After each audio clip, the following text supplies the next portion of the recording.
시청자 여러분 안녕하십니까? 뉴스앤 이슈 시작합니다. 먼저 오늘의 주요 뉴스부터 보시겠습니다. 국민의힘 윤리위원회가 이준석 전 당대표에게 당원권 정지 1년 추가 징계를 내리면서 이준석 체제는 사실상 막을 내리기로 했습니다. 법원과 당 윤리위 결정으로 지도부 리스크를 덜어낸 국민의힘은 국민 신뢰를 회복하겠다고 강조했습니다. 어제 북한 군용기 12대가 특별감시선을 넘어 시위성 비행하자 우리 군이 즉각 전투기 30여 대를 출동시켜 대응했습니다. 북한의 잇따른 도발에 대해 미국 정부는 한미일 훈련은 방어적 차원이라고 강조했습니다. 국제교육의 최종 성적표인 경상수지가 지난 8월 30억 5천만 달러 적자로 돌아선 걸로 나타났습니다. 한국은행은 지난 4월 이후 넉 달 만에 적자를 기록했지만 9월에는 무역 적자가 축소돼 다시 흑자가 전망된다고 내다봤습니다. 윤석열 대통령은 경제 복합 위기가 상당 기간 지속할 것으로 예상된다며 정부가 안전판을 선제적으로 구축해야 한다고 밝혔습니다. 한국은행과 국민연금 간 외환 스와프를 확대하는 등 시장 안정 조치를 확대하겠다고 강조했습니다. 국내 대다수 원자력 발전소의 비상 발전기가 실제 비상 상황에서 화재나 오작동이 있을 경우 제대로 작동하지 못할 수 있다는 우려가 제기됐습니다. 취재 임팩트로 단독 보도합니다. 올해 노벨문학상은 프랑스 여성 작가 아니 에르노에게 주어졌습니다. 프랑스 여성 작가 중 처음으로 노벨상을 받은 에르노는 불의에 맞서 싸우겠다며 이란 반정부 시위대를 지지한다고 밝혔습니다.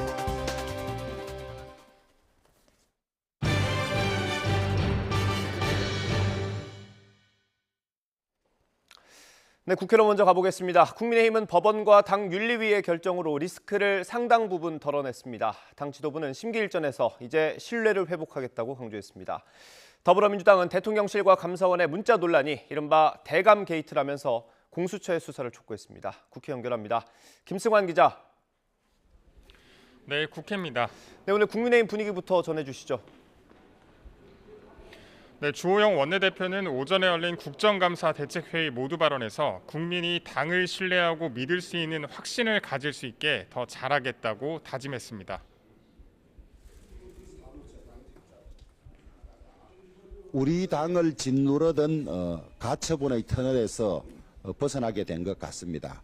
심기일전에서 국민들이 우리 국민의힘을 정말 신뢰하고 믿을 수 있는 당이라는 확신을 가질 수 있도록 더 열심히 더 잘하도록 다짐을 했으면 좋겠습니다. 당 윤리위의 추가 징계로 사실상 다음 총선 출마도 어려워진 이준석 전 대표는 윤리위 발표 뒤 별도 입장을 내지 않았는데 정진석 비대위원장은 이 전 대표를 향해 이렇게 말했습니다. 이준석 대표도 우리 당의 자산이라고 생각하고 어쨌든 이런 이를 계기로 한번 이 대표도 이준석 전 대표도 한번 좀 되돌아보는 성찰의 계기로 한번 삼았으면 좋겠어요. 친 이준석계인 김용태 전 최고위원은 아침 YTN에 출연해 법원 결정 뒤 이 전 대표와 만났는데 이 전 대표가 당원과 국민을 만나는 행보를 이어갈 것으로 보인다면서 당을 나갈 생각은 없어 보인다고 전했습니다. 네, 민주당은 대통령실과 감사원의 문자 논란을 파고들고 있죠. 네, 박홍근 원내대표는 오전 최고위 회의에서 대통령실 국정기획수석과 감사원 사무총장 문자 논란을 권권유착이라고 규정하며 다음 주 공수처 고발을 예고했습니다. 그러면서 국기문란이자 헌정유린의 증거가 명백한데도 윤 대통령이 관여할 시간적 여유가 없다 했다고 비판했습니다. 대통령실이 총괄 기획하고 감사원이 하청으로 실행한 대통령실과 감사원의 게이트, 즉 대감 게이트로 볼 수밖에 없습니다. 아울러 이재명 대표는 대기업 감세, 강릉 현무투 실패 사고 등을 일일이 거론했는데 특히 독도 근처 한미일 군사훈련 논란과 관련해서 극단적 친일 국방이라며 공세 수위를 높였습니다. 대한민국 국방이 대한민국의 군사 안보를 지키는 것이 아니라 일본의 군사 이익을 지켜주는 행위라고 생각이 됩니다. 그야말로 극단적 친일 행위다. 네, 마지막으로 국정감사 내용까지 정리해 주시죠. 네, 오늘 행정안전위 국감에서는 정치 현안과 밀접한 수사 등을 두고 경찰청을 상대로 난타전이 벌어졌습니다. 윤석열 대통령 정보 최은순 씨에 대한 서면 조사도 아직 안 했잖아요. 했어요? 그 부분은 아직 구체적인 수사 상황 좀 밝혀드리기는 그렇고요. 절차에 따라 나머지는 다 밝히면서 왜 이건 못 밝히냐 말이에요. 또 통일부 국정감사에서 권영세 장관은 북한의 7차 핵실험 시 9.19 남북군사합의 파기 가능성에 대한 질문에 최악의 상황에서 여러 옵션을 모두 검토할 필요가 있다면서 가능성을 열어뒀습니다. 이 밖에 원자력위원회를 상대로 한 과기방통위 국감에선 지난 정부의 탈원전 정책에 대해 국민의힘의 집중 질의가 이어졌습니다. 지금까지 국회에서 YTN 김승환입니다. 이준석 전 대표 추가 징계에 대해서 윤석열 대통령은 당무에는 답하지 않겠다고 말을 아꼈습니다. 여가부 폐지는 약자 보호를 강화하기 위한 거라고 설명했습니다. 윤 대통령의 발언 직접 들어보겠습니다. 이준석 전 대표가 추가 징계 받아낸 데 대해서도 어떤 소감인지 한마디 부탁드립니다. 글쎄 다른 질문을 좀 해주시죠. 제가 그런 당무 그 사항에 대해서는 답변한 적이 없지 않습니까? 여가부 폐지라고 하는 것은 여성, 그다음에 가족, 또 아동, 또 사회적 약자들에 대한 보호를 더 강화하기 위해서 하는 것이고, 이 소위 말해서 어떤 권력 남용에 의한 이런 성비위 문제에 대해서도 피해 호소인이라고 하는 그런 시각에서 완전히 탈피하자. 그리고 여성에 대한 보호를 더 강화할 것입니다. 네, 이렇게 이준석 체제는 사실상 막을 내리게 됐습니다. 앞으로 집권 여당의 차기 당권 경쟁이 본격적으로 시작될 전망입니다. 강진원 기자가 보도합니다. 이준석 전 대표는 그동안 당 윤리위의 움직임에 반발하며 추가 징계 절차 자체가 무효라고 주장했습니다. 실제 징계가 내려질 경우 법적 다툼에 나설 가능성도 열어뒀습니다. 제명을 한다는 거는 그거는 진짜 정치 파동을 넘어가지고요. 그거는 제가 역사책에 이름 나올 일입니다. 그 일이 발생하면은 그 상황을 한번 판단해 보겠습니다. 하지만 어제 법원이 정진석 비상대책위 체제에 손을 들어주면서 이 전 대표의 운신폭은 확연히 좁아졌습니다. 다시 송사에 나설 경우 기대되는 실익이 크게 줄어든 겁니다. 설사 법원이 추가 징계가 부당하다며 이 전 대표의 편에 서더라도 앞서 받은 6개월 당원권 정지 효력과 현 비대위는 계속 유지되기 때문입니다. 이준석 체제가 사실상 종지부를 찍었다는 얘기인데 당장 임시 지도부는 새 대표 선출 준비에 본격적으로 나설 태세입니다. 일단 여러 가지 당내 지도 체제의 혼란이 정리가 됐기 때문에 이건 안정적인 지도 체제를 구축하고 확립해서 유력 당권 주자들도 가세했습니다. 김기현 의원은 하루빨리 당을 정상체제로 회복시키는데 앞장서겠다며 치고 나왔고 안철수 의원도 이제는 혼란을 정리할 때라며 당권 도전 의사를 숨기지 않았습니다. 권성동 전 원내대표와 정진석 비대위원장 등 원내 인사는 물론 나경원 전 의원과 유승민 전 의원 등 잠룡들의 발걸음이 빨라질 가능성도 배제할 수 없습니다. 오는 12월 9일 정기국회가 끝난 뒤 준비 기간을 거쳐 내년 초 전당대회가 열릴 것으로 예상되는 상황. 차기 대표에겐 2024년 총선 공천권이 주어지는 만큼 전대 룰 등을 둘러싼 유력 주자들의 수싸움은 더욱 치열해질 것으로 보입니다. YTN 강진원입니다. 무역수지가 6개월째 적자를 이어가는 가운데 그나마 흑자를 기록했던 경상수지마저 8월에 적자로 돌아섰습니다. 하지만 한국은행은 9월에는 다시 흑자로 돌아설 것으로 전망했습니다. 취재기자 연결합니다. 박병한 기자. 네, 경제부입니다. 네, 무역수지 6개월 적자에 이어 경상수지마저 적자로 돌아섰다고요? 네, 원자재 등의 수입 가격 상승으로 6개월째 무역 수지 적자가 이어지는 가운데 8월 경상수지도 4개월 만에 적자를 기록했습니다. 30억 5천만 달러 적자로 2년 4개월 만에 최대치입니다. 지난해 같은 달 74억 4천만 달러 흑자보다 무려 104억 9천만 달러가 감소한 것입니다. 경상수지는 2020년 5월 이후 올해 3월까지 23개월 연속 흑자를 유지하다가 지난 4월에 수입 급증과 해외 배당이 겹치면서 적자를 냈습니다. 경상수지는 외국인 투자자에 대한 배당이 몰리는 시기인 4월을 제외하고는 꾸준히 월간 흑자를 기록해 4월을 제외하고 경상수지가 적자를 낸 것은 2012년 1월이 마지막일 정도로 이례적인 일입니다. 8월 상품 수지는 44억 5천만 달러 적자를 기록해 2개월째 연속 적자를 기록했습니다. 수출은 572억 8천만 달러로 전년 동월에 비해 7.7% 늘었지만 수입은 617억 3천만 달러로 무려 30.9%나 증가했습니다. 한국은행은 9월 경상수지는 흑자로 전환해 연간 흑자를 기록할 것으로 전망했습니다. 네, 우리나라를 대표하는 기업 삼성전자도 3분기 영업이익이 30% 이상 감소했다고요. 네, 그렇습니다. 삼성전자의 3분기 영업이익이 1년 전보다 30% 이상 급감하며 11조 원에 못 미쳤습니다. 삼성전자는 3분기 실적을 잠정 집계한 결과 매출 76조 원의 영업이익 10조 8천억 원을 기록했다고 공시했습니다. 지난해보다 매출은 2.7% 증가했지만 영업이익은 32% 감소했습니다. 삼성전자는 지난해 3분기에 분기 매출로는 처음으로 70조 원을 돌파하고 올해 1분기까지 역대 최고 매출 행진을 이어왔지만 2분기에 이어 3분기에도 매출이 감소했습니다. 이 같은 실적 부진은 글로벌 경기 침체에 따른 수요 위축과 메모리 반도체 가격 하락세로 반도체 업황이 악화됐기 때문으로 분석됩니다. 지금까지 경제부에서 전해드렸습니다.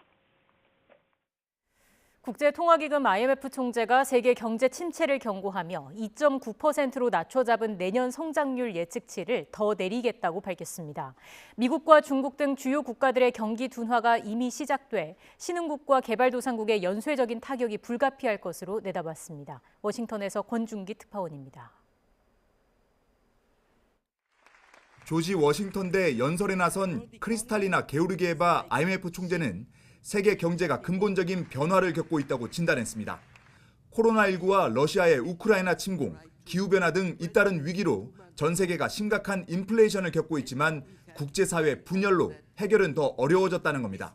More fragility, greater uncertainty, higher economic volatility, geopolitical confrontations. 그러면서 내년 세계 경제 성장률 예측치를 더 낮춰 잡겠다고 밝혔습니다. 3.6%에서 2.9%로 한 차례 낮췄던 내년 성장률을 한 번 더 하향 조정하겠다는 겁니다. 구체적인 수치는 다음 주에 발표할 예정입니다. 다만 올해 성장률은 3.2% 그대로 유지하기로 했습니다. 내년 예측치를 더 낮춰 잡은 건 그만큼 세계적인 경기 침체 가능성이 높아졌다는 걸 말합니다. I am the natural optimist, but today I stand in front of you and I need to say more likely to get worse than to get better. IMF 총재는 미국, 유럽, 중국 등 세계에서 가장 큰 경제권이 이미 둔화하면서 신흥국과 개발도상국의 수출 수요도 위축될 것으로 내다봤습니다. 이에 따라 2026년까지 세계 생산량도 크게 감소할 것으로 예상했습니다. To give you a sense what is $4 trillion, this is the size of the German economy. IMF와 세계은행은 다음 주 워싱턴 DC에서 연차 총회를 열어 글로벌 경제 위험에 대해 논의할 계획입니다. IMF 총재는 경제가 둔화하더라도 지금 인플레이션부터 잡아야 한다며 각국 중앙은행은 계속 돈줄을 재는 긴축 재정을 단호하게 이어가야 한다고 주문했습니다. 워싱턴에서 YTN 권윤기입니다. 정부가 다음 달 대학 수학 능력 시험을 앞두고 학교 방역을 더욱 강화합니다. 코로나19 신규 확진자는 2주 뒤면 10,000대 초반으로 떨어질 것이란 전망이 나왔습니다. 취재부서 연결하겠습니다. 김현아 기자. 네, 사회 2부입니다. 네, 수능이 오늘로 41일 남았습니다. 방역은 어떻게 강화됩니까? 네, 우선 11월 17일 예정된 올해 수능 시험에서도 증상자를 위한 별도 고사실을 운영할 예정입니다. 그리고 수능 전까지 중간고사도 한 번 더 있는데요. 이때도 유증상자는 분리 고사실에서 시험을 보게 됩니다. 중대본은 또 전국 유치원과 초중고에 방역 전담 인력 6만 명도 추가 배치하고 수학여행 등 체험 학습 관리도 강화하는데요. 코로나 상황이 심각해지면 학교가 빨리 계약을 변경하거나 일정을 조율하도록 지원한다고 밝혔습니다. 교내 방역 강화와 더불어 감염 취약시설인 요양병원 환기 시설 기준 가이드란도 마련됩니다. 이를 위해 시도 공립요양병원과 시설에 환기와 음압 설비 설치 예산도 지원될 예정입니다. 코로나19 신규 확진자가 2주 뒤면 10,000명대까지 떨어질 것이란 전망도 나왔다고요. 네, 먼저 오늘 코로나19 신규 확진자 현황을 말씀드리면 전주보다 6천여 명 줄어든 2만 2천여 명으로 집계됐습니다. 위중증 환자는 329명, 사망자는 41명입니다. 코로나19 신규 환자 수가 계속 줄면서 2주 뒤에는 지금의 절반 수준인 10,000명대 초반까지 떨어질 거란 전망이 나왔는데요. 코로나19 수리 모델링 태스크포스의 울산과학기술원 이창형 교수 연구팀은 감염 재생산 지수가 현재 수준을 유지할 경우 신규 환자는 12일에 15,000명대로 줄고 19일에는 11,000명대까지 감소할 걸로 봤습니다. 심은하 숭실대 교수 연구팀과 부산대 정일효 수학과 교수팀도 비슷한 예상치를 내놨는데 가장 긍정적인 전망치는 2주 뒤 4,000명 이하로 줄 거란 발표였고 가장 부정적인 건 2주 뒤에도 지금처럼 2만 명 초반을 유지할 거란 전망이었습니다. 지금까지 사회 2부에서 YTN 김연아입니다. 한국소비자원은 우리 생활과 밀접한 생활용품들의 안정성을 검사해서 문제 있는 제품은 이름을 공개해왔습니다. 그런데 일부 제품들은 유해물질이 검출돼도 구체적으로 어떤 건지 알리지 못하고 있다고 합니다. 그 이유가 뭔지 김태원 기자가 알아봤습니다. 인센스 스틱이라고도 불리는 향은 최근 실내 방향제로 젊은 층 사이에 인기입니다. 한국소비자원은 5년 전 인센스 스틱 제품을 태울 때 나오는 유해 물질을 검사했습니다. 모두 10개 제품을 검사했는데 절반인 5개에서 실내공기질관리법 규정을 초과한 벤젠이 검출됐습니다. 벤젠은 1급 발암물질로 밀폐된 공간에서 공기와 섞인 채 흡입하면 백혈병과 각종 암을 유발할 수 있습니다. 소비자들은 당연히 어떤 제품이 문제인지 알고 싶은데 한국소비자원은 제품 이름까진 밝힐 수 없다는 입장입니다. 인센스 스틱을 태울 때 나오는 유해 물질을 규제할 수 있는 기준이 없기 때문입니다. 한국소비자원은 소비자기본법에 따라 위해가 우려되는 제품을 검사해 그 결과를 정부나 관련 기관에 알리고 기준 마련을 건의해왔습니다. 그러나 강제성은 물론 이행 시한도 없다 보니 기준 마련 작업이 5년째 미뤄지고 있는 겁니다. 제도개선 마련 검토를 저희가 요청 또는 이제 건의하는 내용입니다. 법상에 그렇게 의무적으로 저희한테 회시를 해주시게끔 준비되어 있지는 않습니다. 관할 부처인 환경부는 이미 한국소비자원 요청을 대부분 반영해 인센스 스틱 관련 유해물질 기준을 마련했다고 해명했습니다. 하지만 제품 구성 성분만 규제했을 뿐 정작 제품을 태울 때 나오는 유해물질에 대해선 아무런 기준도 만들지 않았습니다. 결국 인센스 스틱을 피울 땐 알아서 조심하라는 결론인데 소비자들은 황당하다는 반응입니다. 진짜 마음 놓고 제대로 못 쓸 것 같아요, 인센스를. 네, 그런 성분이 나오는데 계속 쓸 수도 없는 데다가 어떤 거에 나오는지도 모르니까 네, 좀 문제가 심각한 것 같습니다. 인센스 스틱뿐만이 아닙니다. 재작년 합성가죽 소파 제품 조사에서는 납, 카드뮴 등 중금속을 비롯해 환경 호르몬인 프탈레이트계 가소제도 검출됐는데 소비자원은 이 역시 유해 물질 기준이 없다며 제품 이름을 밝히지 않았습니다. 문제가 있어서 제기를 했는데 정부에서 이런 부분에 대해서 그냥 권고 사항이니까 그냥 우리가 알아서 볼게 이런 식의 대응은 정말 안 좋다고 생각을 해요.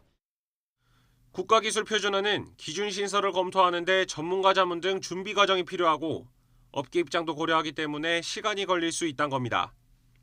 그러나 지난 2016년부터 2019년까지 소비자원이 기관들의 제도 개선을 요청한 138건 가운데 3년 이상 방치된 것만 39건으로 전체의 28%에 이릅니다.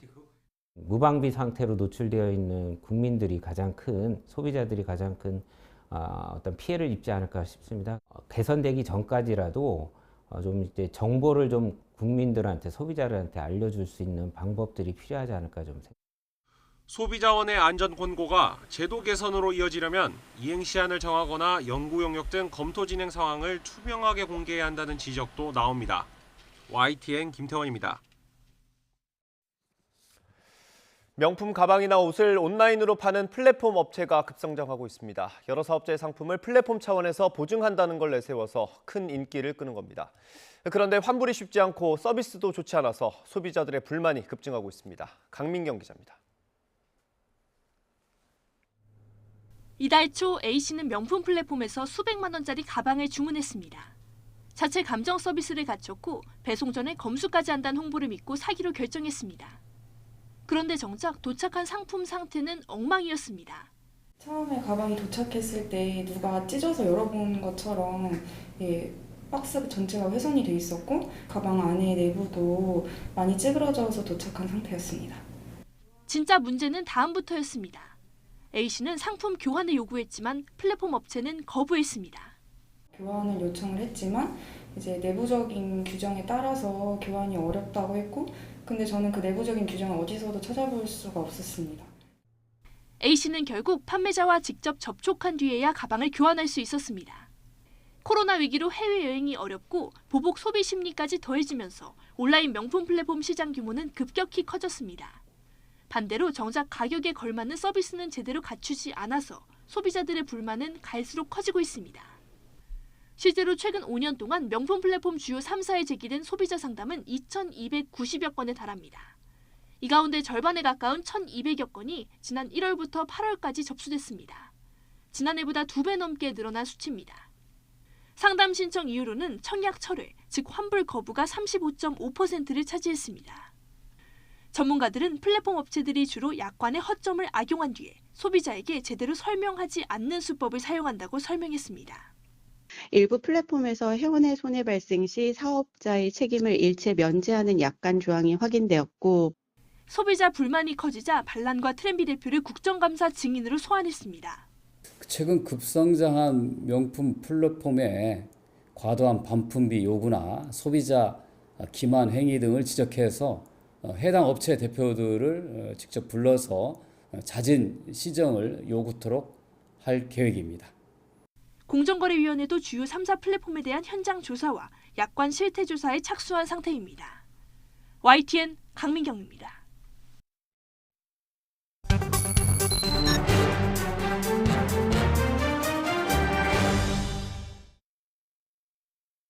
برای توی کوچه رقصیدن برای ترسیدن به وقت بوسیدن برای خواهرم خواهرت خواهرامون برای تغییر مغزها که پوسیدن برای شرمندگی برای بیپولی برای حسرت یک زندگی معمولی برای کودک زباله‌گرد و آرزوهاش برای این اقتصاد دستوری برای این هوای آلوده برای ولیعصر و درختای فرسوده برای پیروز و احتمال انقراضش برای سگهای بیگناه ممنوعه برای گریه های بیوقفه برای تصویر تکرار این لحظه برای چهره‌ای که میخنده برای دانش آموزا برای آینده برای این بهشت اجباری برای نخبه های زندانی 이란 여성들이 이제 자유를 달라면서 반정부 시위를 벌이고 있습니다. 전국으로 번진 시위는 보름을 훌쩍 넘겼고 대학생과 10대까지 동참하고 있습니다. 히잡을 제대로 쓰지 않았다는 이유로 20대 여성이 잡혀간 뒤 의문사하면서 이번 사태가 시작됐습니다. 유명 여배우들도 머리카락을 자르며 전 세계에 연대 물결이 확산하고 있습니다. 김혁 한국외대 페르시아어 이란학과 교수와 함께 현재 상황과 전망까지 짚어보겠습니다. 어서 오십시오. 네, 안녕하십니까. 저희가 이란 현지 상황을 영상으로 짧게 구성을 해봤는데 이 음악에 대해서 좀 설명해 주실 게 있다고요? 네, 어떻게 보면은 지금 이제 이란 시위가 3주째 접어들고 있습니다. 네. 기존의 시위를 양상을 보면 사실은 이란에서의 시위는 2018년 이제 그 트럼프 행정부가 이란 핵협정에서 독단적으로 이 탈퇴한 이후에 경제난이 굉장히 심해졌거든요. 네. 그 이후에 이제 시위가 굉장히 자주 벌어지고 있었습니다. 근데 이제 그 주기가 점점 짧아지고 있고요. 네. 근데 그렇게 벌어지는 시위에서의 그런 일견들을 일각을 보면요. 한 2주 정도 내는 이 정부의 좀 강경한 대응으로 인해서 시위가 진압이 되곤 했습니다. 근데 이번 시위가 지금 초반에 예상했던 것과는 달리 이제 3주째 지속되고 있는 것이 굉장히 특이한 상황으로 볼 수 있을 것 같고요. 네. 그 시위에서 담고 있는 가장 중요한 이제 내용들을 얼마 전에 방금 여기 자료화면에서 나왔던 이 노래에 포함이 되어 있는 것으로 생각하시면 될 것 같아요. 이란의 한 남성 가수가 SNS에서 오고 가고 있는 지금 이란 국민들이 열망하고 있는 메시지를 하나로 모았습니다. 별도로 가사를 쓴 것이 아니고요. 예. 그 가사들을 모아서 이제 노래로 발표를 했고요. 이 발표가 이제 SNS를 통해서 뭐 퍼져 나가게 되면서 지금 전 세계에서 많은 이제 사람들이 이 이란 시위에 대해서 인지를 다시 하게끔 하는 계기가 되었습니다. 뭐 요지를 좀 설명을 드리자면요. 이 노래의 가장 핵심은요. 여성 그리고 삶 그리고 자유 이렇게 나누어져 있습니다. 네. 결국 여성들의 히잡 착용에 대한 선택권을 보장해달라는 시위로 촉발이 됐던 이 시위였고요. 예. 근데 그 부분이 지난 40여 년간 이란에 대해 그 패권 국가들에 의해서 가해지고 있는 경제 제재로 인해서 이란인들의 삶이 거의 파탄지경에 이르기까지 하는 그런 궁핍한 삶을 지금 지내고 있습니다. 예. 그러다 보니까 이런 궁핍한 삶에서 벗어나고자 하는 그들의 욕구가 갈망이 포함되어 있다라고 보시면 될 것 같고요. 네.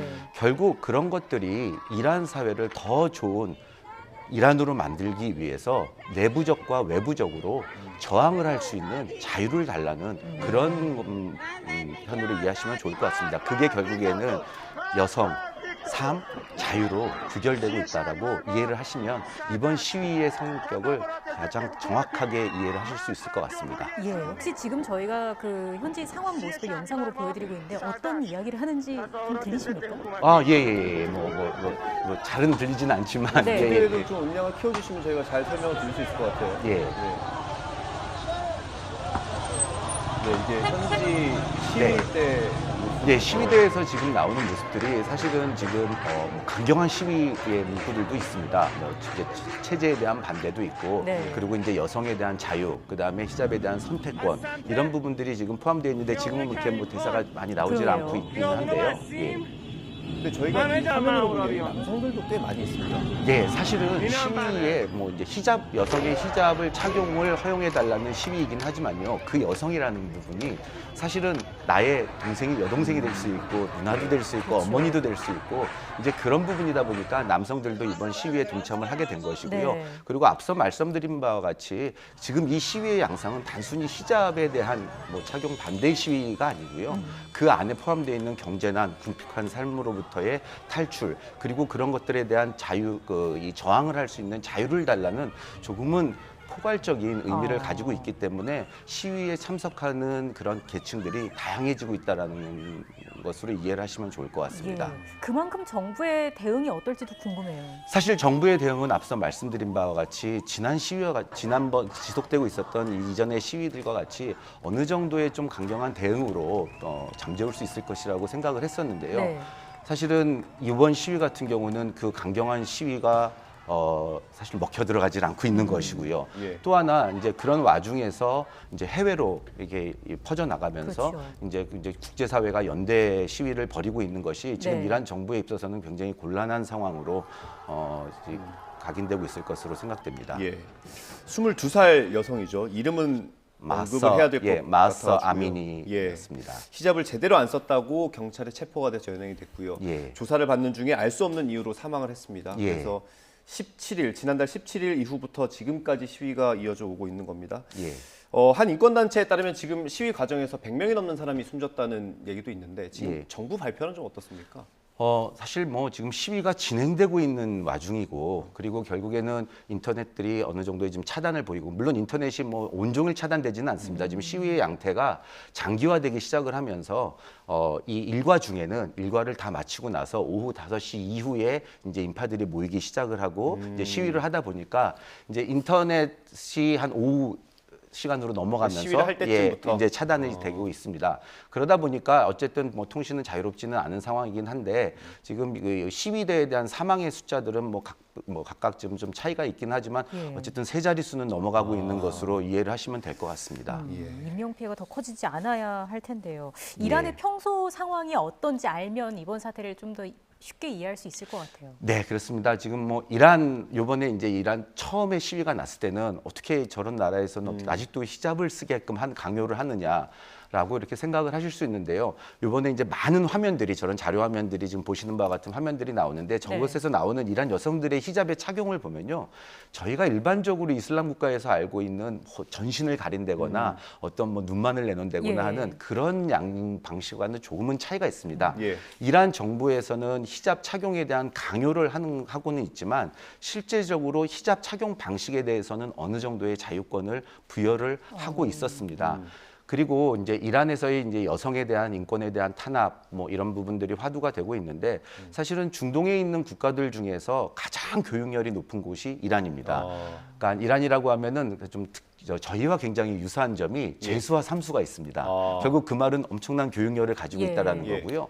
그러다 보니까 굉장히 똑똑하고 이 교육을 받은 이제 여성들이 많이 사회로 진출을 하고 있고 그리고 여성의 사회 진출은 저희가 생각하는 것 이상으로 저희 나라와 크게 다르지 않을 정도로 사회 진출을 하고 있고 심지어는 여성 부통령도 존재를 하고 있고요. 여성 탱크롤리 기사부터 해서 여성의 사회 참여는 저희가 생각하는 것 이상으로 자유롭게 진행이 되고 있는 모습입니다. 그렇기 때문에 저렇게 나올 수 있는 것이고요. 그렇기 때문에 저 목소리를 낼 수 있는 것이고 앞서서 당당하게 나서서 머리카락을 자를 수 있는 것은 아주 우리가 생각하는 것처럼 여성의 인권이 처참하게 탄압되고 있다면 사실은 불가능한 일이겠죠. 그 고등학생들이 이렇게 시위에 참여하고 지지 의사를 밝히는 것도 그런 이유 때문입니까? 예, 이제 특히나 이번 시위가 기존에 있었던 경제난으로 인한 시위들은 이제 일반 성인 남성들을 위주로 해서 시위가 진행이 됐었고 그리고 수도가 아닌 이제 지방에 있는 아무래도 좀 경제적으로 좀 낙후된 지역을 중심으로 시위가 진행이 됐었습니다. 그러다 보니까 어떻게 보면 정부의 입장에서는 조금은 진압하기가 쉬웠을 수도 있을 것 같습니다. 근데 이번 시위의 특징은 지방이 아닌 이제 수도인 테헤란과 이제 주요 대도시들을 중심으로 해서 벌어지고 있고요. 특히나 지금 10대들이 시위에 참여를 하고 있는 것입니다. 10대라고 하면 결국에는 여고생들이 직접 이제 시위에 참여를 하고 있는데 이제 이 부분은 한번 저희가 살펴볼 필요가 있는 게요. 이란이 앞서 말씀드린 것처럼 1979년도에 이란 이슬람 혁명이 일어났습니다. 그렇다면 이제 올해로 43년째를 접어들고 있는데요. 지금 이란의 중위 연령은 30.7세입니다. 자, 그 말은 결국 이란에서는 지금 이란의 60% 이상의 그 국민들은 혁명 이후에 태어난 세대들입니다. 그러다 보니 그중에서도 여성들 같은 경우는 본인의 의지와 전혀 관계없이 출생과 동시에 9살 이후부터는 히잡을 써야 됐던 거죠. 그러다 보니까 지금 그런 부분에 대한 또 이제 갈망들도 굉장히 컸다고 볼 수가 있고요. 또 지금 세대들은 그런 10대, 20대 초반의 이런 세대들은 굉장히 SNS에 굉장히 접근이 쉬웠던 세대고 아주 어린 시기부터 SNS를 통해서 이런 자유에 대한 갈망을 키워왔기 때문에 더욱더 지금 이 시위에 대한 참여가 이 양상이 좀 바뀌고 있다고 이해를 하시면 좋을 것 같습니다. 그거랑 연결되는 얘기인 것 같아서 저도 이걸 자료 찾아보다가 보니까 이란이 선거권이 굉장히 어린 나이부터 주어지더라고요. 18세부터 주어지고 있습니다. 그것도 그리고 이번 시위랑 좀 그렇죠. 또 특히나 지금 이란 같은 경우는 지금 중동에 있는 주변 국가들, 특히나 이제 GCC 국가들로 불리는 국가들과는 좀 차이가 있는 것이요. 그 국가들은 왕정의 국가입니다. 아직도 절대 왕정이 존재하는 왕정 국가고요. 이란은 공화정을 채택하고 있습니다. 그럼 이란의 공화정이라는 건 결국에는 민주주의를 채택을 하고 있고 4년에 한 번씩 국회의원을 포함해서 대통령도 직접 선출을 하게 되는 그런 구조로 되어 있습니다.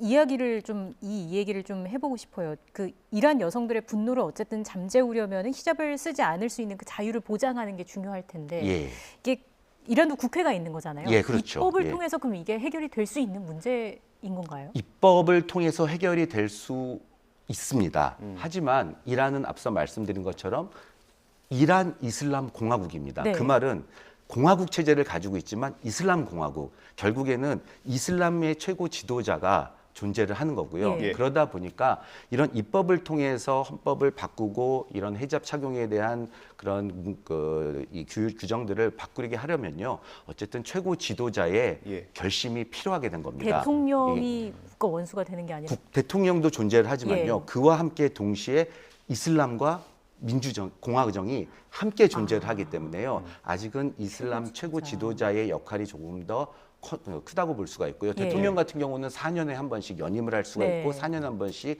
교체가 선거를 통해서 교체가 되지만 현재 이제 최고 지도자 같은 경우는 33년째 지금 이제 그 통치 그 자리에서 통치를 지금 하고 있는 상황으로 이해를 하시면 될 것 같습니다. 우리나라도 대통령제이긴 하지만 의회 권력이라는 말이 있을 정도로 의회 권력이 막강하지 않습니까? 예, 그렇습니다. 그러면 이란에서는 그 정도 권력은 아닌 건가요? 이란의 의회 권력도 사실은 뭐 우리와 크게 다르지는 않다고 보실 수 있는데요. 이제 단순히 좀 이 부분이 좀 차이가 있을 것 같습니다.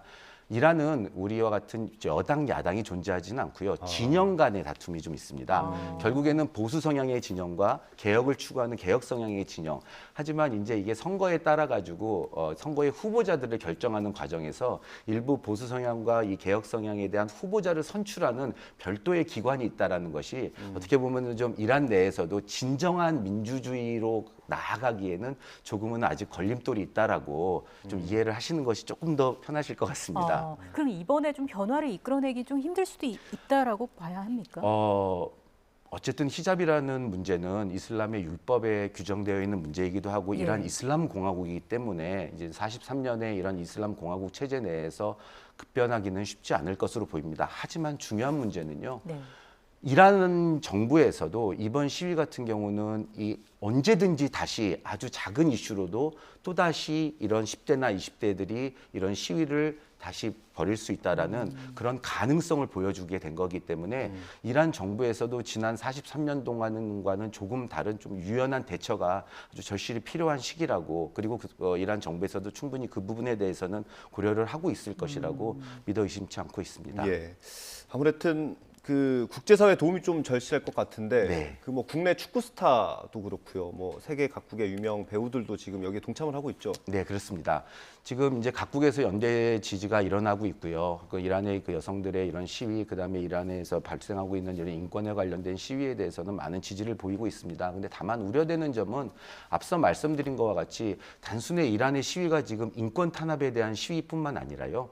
이런 국제사회의 경제 제재로 인한 이런 경제 궁핍도 굉장히 큰 원인이 되고 있습니다. 그래서 만약에 이번에 국제사회에서 발생하는 저런 지지가 충분히 지금은 굉장히 절실한 상황이긴 하지만 그와 동시에 이런 것들이 오히려 더 이란을 고립화시킬 수 있는 그런 단초가 제공될 수도 있을 것이라고 생각되는 것은 하나의 우려가 될 수가 있고 그거는 이란 국민들이 원하는 바가 아니거든요.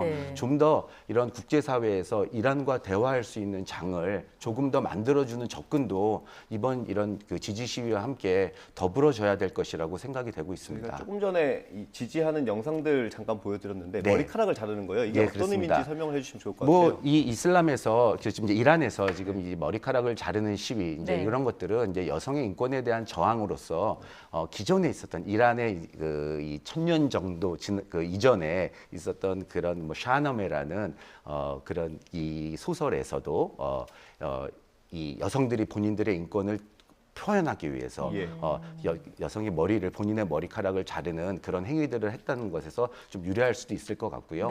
이제 그런 부분에서 지금 전 세계의 많은 뭐 이런 인플루언서들이나 또 이런 분들이 이런 머리카락을 자르는 행위를 통해서 이란의 시위를 지지하는 모습을 보이고 있다고 생각하시면 될 것 같습니다. 어쨌든 국제사회의 도움이 필요할 텐데 제재보다는 이런과 대화할 수 있는 어떤 장이 마련되는 게 더 중요하다. 그게 가장 지금으로서는 중요한 부분인 것 같습니다. 네, 라고 말씀을 해주셨고요. 10여 년 전에도 반정부 시위가 있었잖아요. 예, 그렇습니다. 그때와 지금 어떤 게 다른지 그리고 그때는 어떻게 마무리됐는지도 궁금합니다. 2009년이었죠. 2009년에 소위 말하는 녹색혁명이라는 시위가 있었고요. 예. 이제 그 당시의 시위는 앞서 말씀드린 것처럼 이란은 4년에 한 번씩 대통령 선거를 합니다. 그리고 그 당시에 이제 집권을 하던 대통령에 대한 아주 강력한 보수주의 성향을 가지고 있었던 대통령이었고요. 그에 대해서 국민들이 지지하던 그 후보자는 굉장히 개혁 성향을 가진 시위자였습니다. 그런데 본인들의 가장 높은 투표를 보이고 투표를 했었고 그리고 모든 사람들이 모든 국민들이 지지했던 개혁 성향의 그 후보자가 당선이 될 거라고 생각했던 것과는 정반대의 결과가 정부에서 발표가 되면서 부정선거에 대한 이슈로서 이 시위가 시작이 촉발이 되게 되었고요. 이제 거기에 대해서 정부의 강경 진압이 따랐었고, 이제 그렇지만 이제 그 당시의 시위는 어쨌든 부정선거에 대한 시위다 보니까 탈락된 후보자가 어떤 이 시위를 인도할 수 있는 어떤 리더로서의 역할을 했었습니다. 그러다 보니까 이 시위가 굉장히 급격하게 확장이 됐었고요. 네. 근데 하지만 그 당시에 이제 정부가 이 후보자, 이 탈락된 그 후보자를 가택연금을 시키면서 사실은 시위는 어떤 가시적인 성과로 이루어지지는 못했던 부분이었습니다. 그렇군요. 그 3주간 지금 지속되고 있는 것도 이례적이고 여성이 주도하고 있다는 것도 예. 이례적인 상황인 거고요. 예. 또 이란 정부가 이번에는 미국을 배후로 지목을 했다는 것도 예. 이전과는 다른 모습이라고도 할 수 있겠죠. 예, 사실 이란 정부에서는 이제 이란에서 발생하는 이런 시위에 대해서 지금과 같은 이런 그 입장을 많이 이제 기존에도 많이 내놓고 있었습니다. 물론 앞서 말씀드린 것과 같이 어쨌든 이 시위의 근본적인 가장 중요한 원인 중에 하나가 이제 이란에 대한 경제 제재라는 부분도 있었고요. 그리고 마침 이 시위가 마사 아미니가 죽음에 이르기 직전 바로 전주까지도 네. 아시다시피 이란과 서방 국가들의 핵협정 보건 협상이 진행이 되고 있었습니다. 네. 그리고 거의 타결 직전까지 이르렀다라고 해서 이란 국민들도 많은 희망과 기대감을 가지고 있었는데요. 사실 이 협상이 아쉽게도 협상 막판에 이르러가지고 이견을 좁히지 못하고 또 아쉽게도 또 이 중동 내에서 이런 유대인들 세력, 그다음 미국 내에서 유대인들 세력들의 어떤 반발에 부딪혀서 타결이 되지 못한 부분이 없지 않아 있기 때문에 이러한 부분들을 이제 국가 최고 지도자가 언급을 한 것이 아닐까 이렇게 또 생각을 해보실 수 있을 것 같습니다. 네, 알겠습니다. 이란 예. 반정부 시위 3주째 이어지고 있습니다. 어떻게 마무리가 될지 그리고 그 과정까지도 국제사회가 많은 관심을 갖고 지켜봐야 할 것으로 보입니다. 지금까지 김혁 한국외대 페르시아어 이란학과 교수와 함께 이야기 나눴습니다. 고맙습니다. 네, 감사합니다.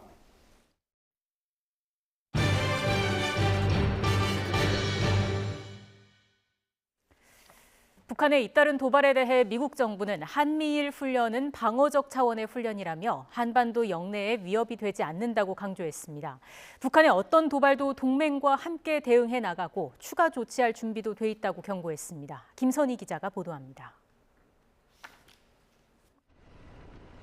미국 정부가 한미일 공동훈련은 북한의 도발에 대응한 방어적 차원의 훈련으로 영내에 위협이 되지 않는다고 말했습니다.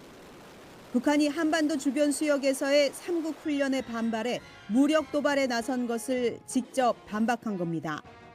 패트릭 라이더 미 국방부 대변인은 북한의 미사일 도발 중단을 촉구하면서 한일 정부와 함께 대응할 준비가 돼 있다고 거듭 강조했습니다. As I mentioned in my opening remarks, our focus continues to be on consulting closely with our allies in the region, to include South Korea and Japan, on how to best and most appropriately respond to these types of actions. 북한의 핵실험에 대해서는 가능성을 인정하면서도 시기에 대해서는 말을 아꼈습니다. 핵 위협에 적절하게 대응하는 방법은 한국과 일본 등 동맹국과 긴밀히 협의하는 게 중요하다며 앞으로도 그럴 것이라고 강조했습니다. 미 국무부도 북한의 잇따른 도발 행위가 국제사회와 이웃국가에 직접적인 위협을 가하고 있다며 재차 규탄했습니다. 이어 북한 정권의 책임을 지도록 할 여러 조치가 있다며 추가 조치 가능성을 경고했습니다. We continue to have a number of tools available in our tool belt to hold the DPRK accountable, both through U.S. government efforts, but also continuing to work through our multilateral institutions as well. 유럽연합도 북한의 미사일 발사와 관련해 규탄 성명을 발표했습니다. 다만 유럽은 북한의 계속된 도발에도 2차례 성명에 그치는 등 우크라이나 사태와 에너지 등 내부 문제로 대북 현안이 뒷전으로 밀리는 것 아니냐는 분석이 나오고 있습니다. YTN 김선입니다.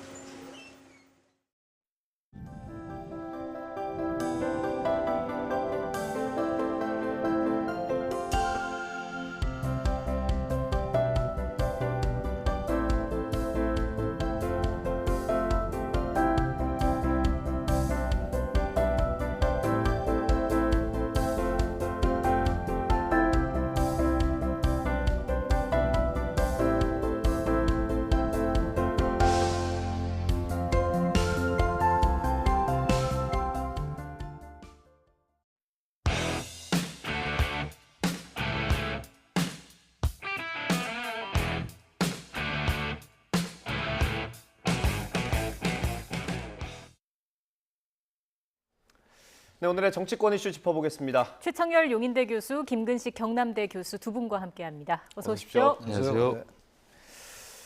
네, 가처분 결과가 어제 나왔습니다. 결정문 보셨죠? 네. 어떻습니까? 예상대로 나왔습니까? 뭐 반반이라고 저는 개인적으로 생각을 했는데요.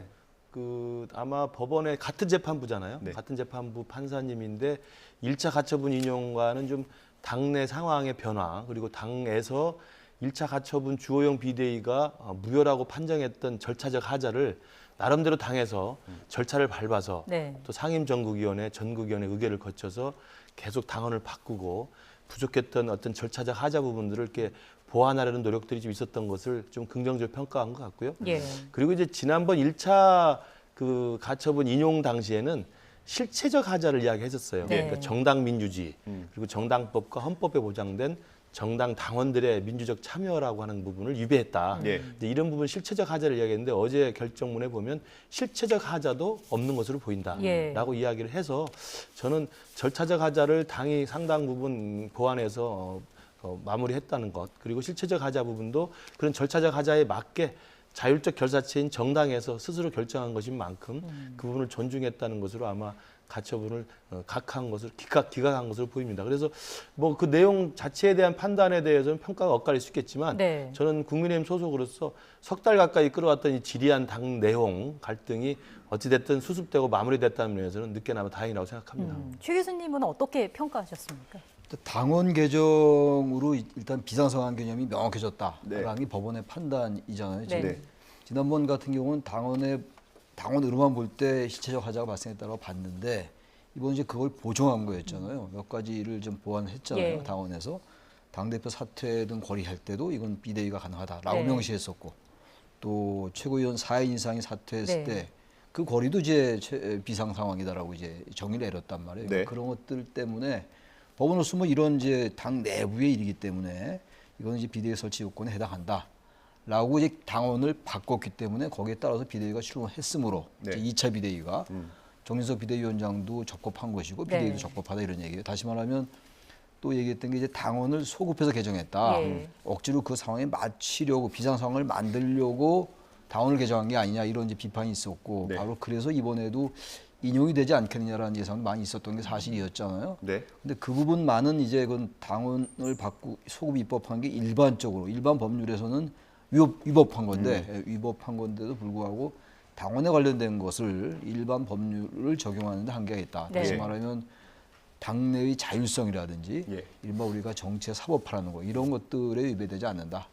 위배된다고 본 거죠. 그래서 이번에 이제 비상 상황이 됐다고 보고 적법하다고 본 거죠.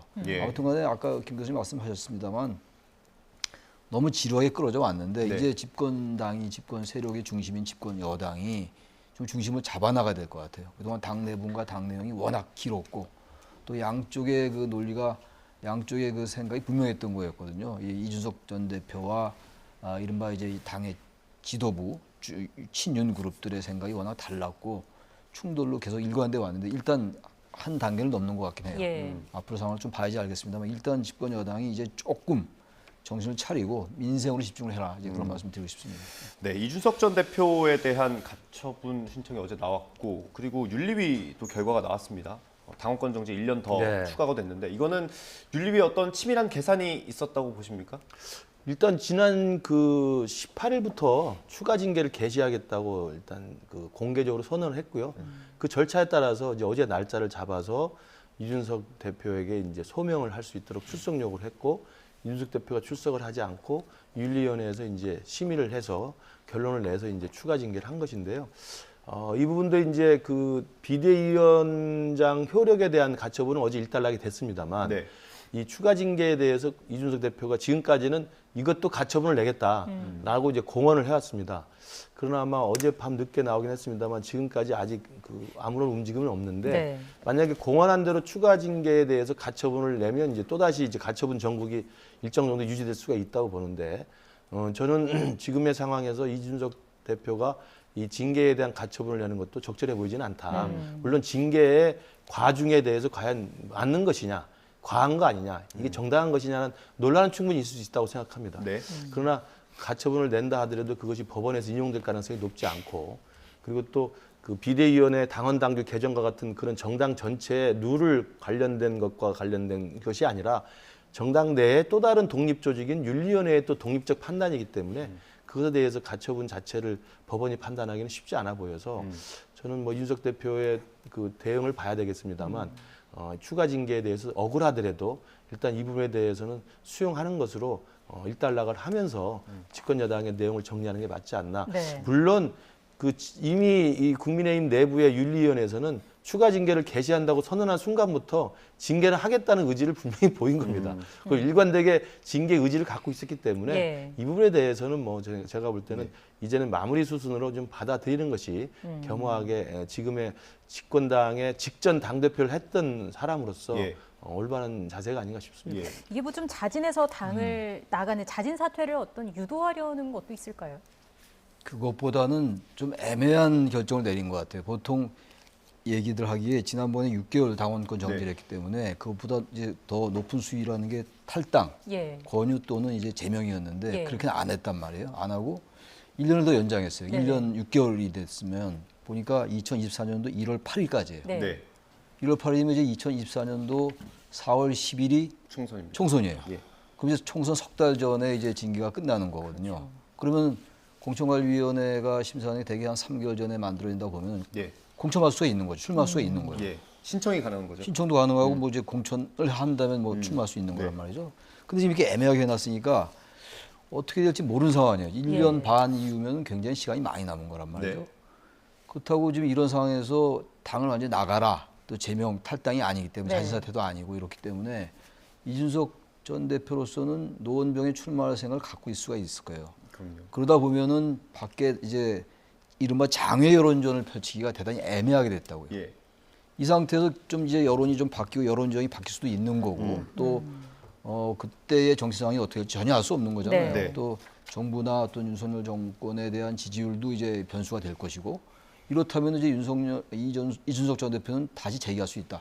지금으로 봐서는 지금 뭐 거의 재기가 불가능해 보인다. 국민의힘 내에서 그런 상황이잖아요. 지금 뭐 돌아올 수 없는 강을 건넜다고 다 얘기하는 것이고. 근데 아예 차라리 탈당을 이제 시키고쓰면은 제명을 시켰으면 그야말로 이제 갈 때까지 가서 벼랑 끝에 서가지고 뭔가 신당 창당도 해보고 이럴 텐데 그것도 아니란 말이죠. 그래서 아주 정말 그 절묘한 그 징계를 내린 게 아닌가 뭐 그런 걸 생각하고 이제 탈당 권유나 제명을 시키지 않고 1년을 연장한 건지는 모르겠습니다만 그런 정무적 판단이 개입되는지 모르겠는데 적어도 객관적으로 볼 때는 이거 아주 이준석 전 대표로서는 아주 처신하기가 정치적으로 처신하기가 대단히 애매하다. 그리고 당으로서는 탈당을 시키거나 탈당 권유하거나 제명시키는 건 좀 부담스럽긴 해요. 아무리 이제 이 비대위 2차 비대위가 적법하다고 이제 결정이 내려졌어 하더라도 거기에 대한 정치적 부담이 있었는데 정치적 부담을 피하면서도 또 견뎌낼 수 있는 아주 절묘한 그런 생각이 좀 들기도 합니다. 이 기사들을 보면 사실상 총선 출마가 국민의힘 소속으로 총선 출마가 어려울 것 같다라는 표현들이 많아요. 그 이유는 공천 신청은 가능하지만 중징계를 받았기 때문에 공천을 받기 어려울 것 같다. 이런 추측이겠죠? 현실적으로는 쉽지 않습니다. 그러니까 2024년 4월에 총선인데 1월 8일에 당원권 정지가 풀리잖아요. 그러면 1월이면 이미 이제 각 지역에서 공천 경쟁이 뜨겁게 달아오르고 또 그때쯤 되면 대충 그 총선을 역산해 보면 스케줄상으로도 공천 신청을 해야 될 때입니다. 그러면 아무 활동을 할 수 없는 당원권 정지 자격이다가 갑자기 1월 8일 풀렸다고 해서 9일 날 가서 그 부분을 새롭게 하기가 쉽지가 않고요. 그리고 4월 달 총선이면 1월 달 정도면 이제 공간이가 만들어질 가능성이 큽니다. 그러면 공간이나 공심위에서 일단 상당히 속도감을 가지고 공천을 진행하기 때문에 저는 현실적으로 그 시기가 쉽지는 않아.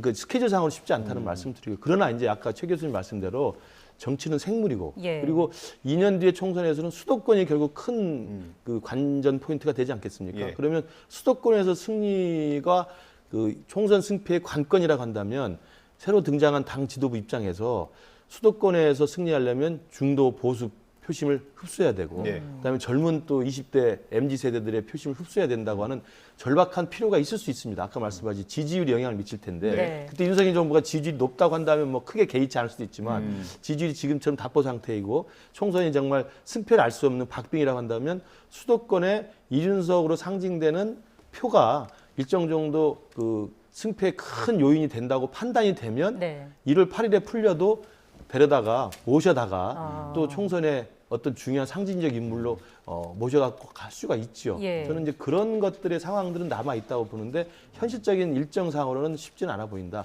그리고 또 하나 변수는 이제 그 1년여 기간 남은 동안 이준석 대표 행보가 이제 또 관건이 되겠죠. 그렇죠. 이준석 대표가 뭐 그 전에 진짜 참지 못하고 탈당을 할 수도 있는 것이고 예. 그렇지 않다고 하더라도 계속적으로 방송이나 SNS를 통해서 계속적으로 또 자숙하지 않고 또 지속적인 싸움의 기술을 선보인다고 한다면 예. 이제 사실은 돌이키기가 쉽지 않은 것이어서 그런 여러 가지 변수들이 아마 복합적으로 남아 있는 것이고 아직 시간은 있기 때문에 그리고 또 하나의 변수는 내년 초에 이제 등장하게 될 국민의힘 지도부가 그렇죠. 합리적이고 중도적이고 수도권 표심을 고민하는 지도부가 들어올지 아니면 그냥 막무가내 식으로 윤핵관 중심으로 정말 일방통행하겠다는 지도부가 들어설지 그것도 네. 아마 하나 변수가 될 겁니다. 그 부분을 지금부터 얘기를 해보겠습니다. 녹취 먼저 듣고 올 텐데요. 이제 관심은 전당대회, 차기 당권을 잡기 위한 전당대회로 쏠리고 있습니다. 누가 당권을 잡느냐에 따라서 향후 이준석 전 대표의 운명도 갈리게 되겠죠.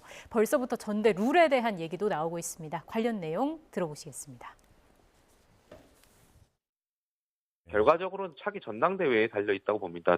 전당대회에서 좀 객관적이고 상식적이고 정말 보수의 가치를 잘 담으실 수 있는 분들이 지도부에 합류하시게 된다면 이번 윤리위의 결정을 뭐 다시 징계를 해제하거나 이런 결정을 하실 수도 있는 거고요. 또 거기 당대표의 어떤 공천권을 객관적으로 공정하게 심사하실 거라고 보고요. 반대로 또 소위 말하는 윤핵관 분들이 정말 또 지도부에 합류하시게 된다면 공천이 현실적으로 어려운 부분도 있겠죠. 우리 당원들의 뜻을 반영하는 당 대표를 뽑는 과정이잖아요. 예. 그러니까 당 대표를 뽑는 데 있어서 국민들의 의견을 많이 반영하거나 혹은 상대당의 의견을 반영한다는 것은 조금 황당한 거죠. 바꿔야 된다고 보세요, 이번에는? 그런 측면이 있지만 당 대표를 뽑는 데는 민주당 당원이 우리 당 대표를 뽑는다는 걸 우습잖아요. 그러니까 역선택은 방지가 돼야 되는 것이 너무나 당연한 것이죠.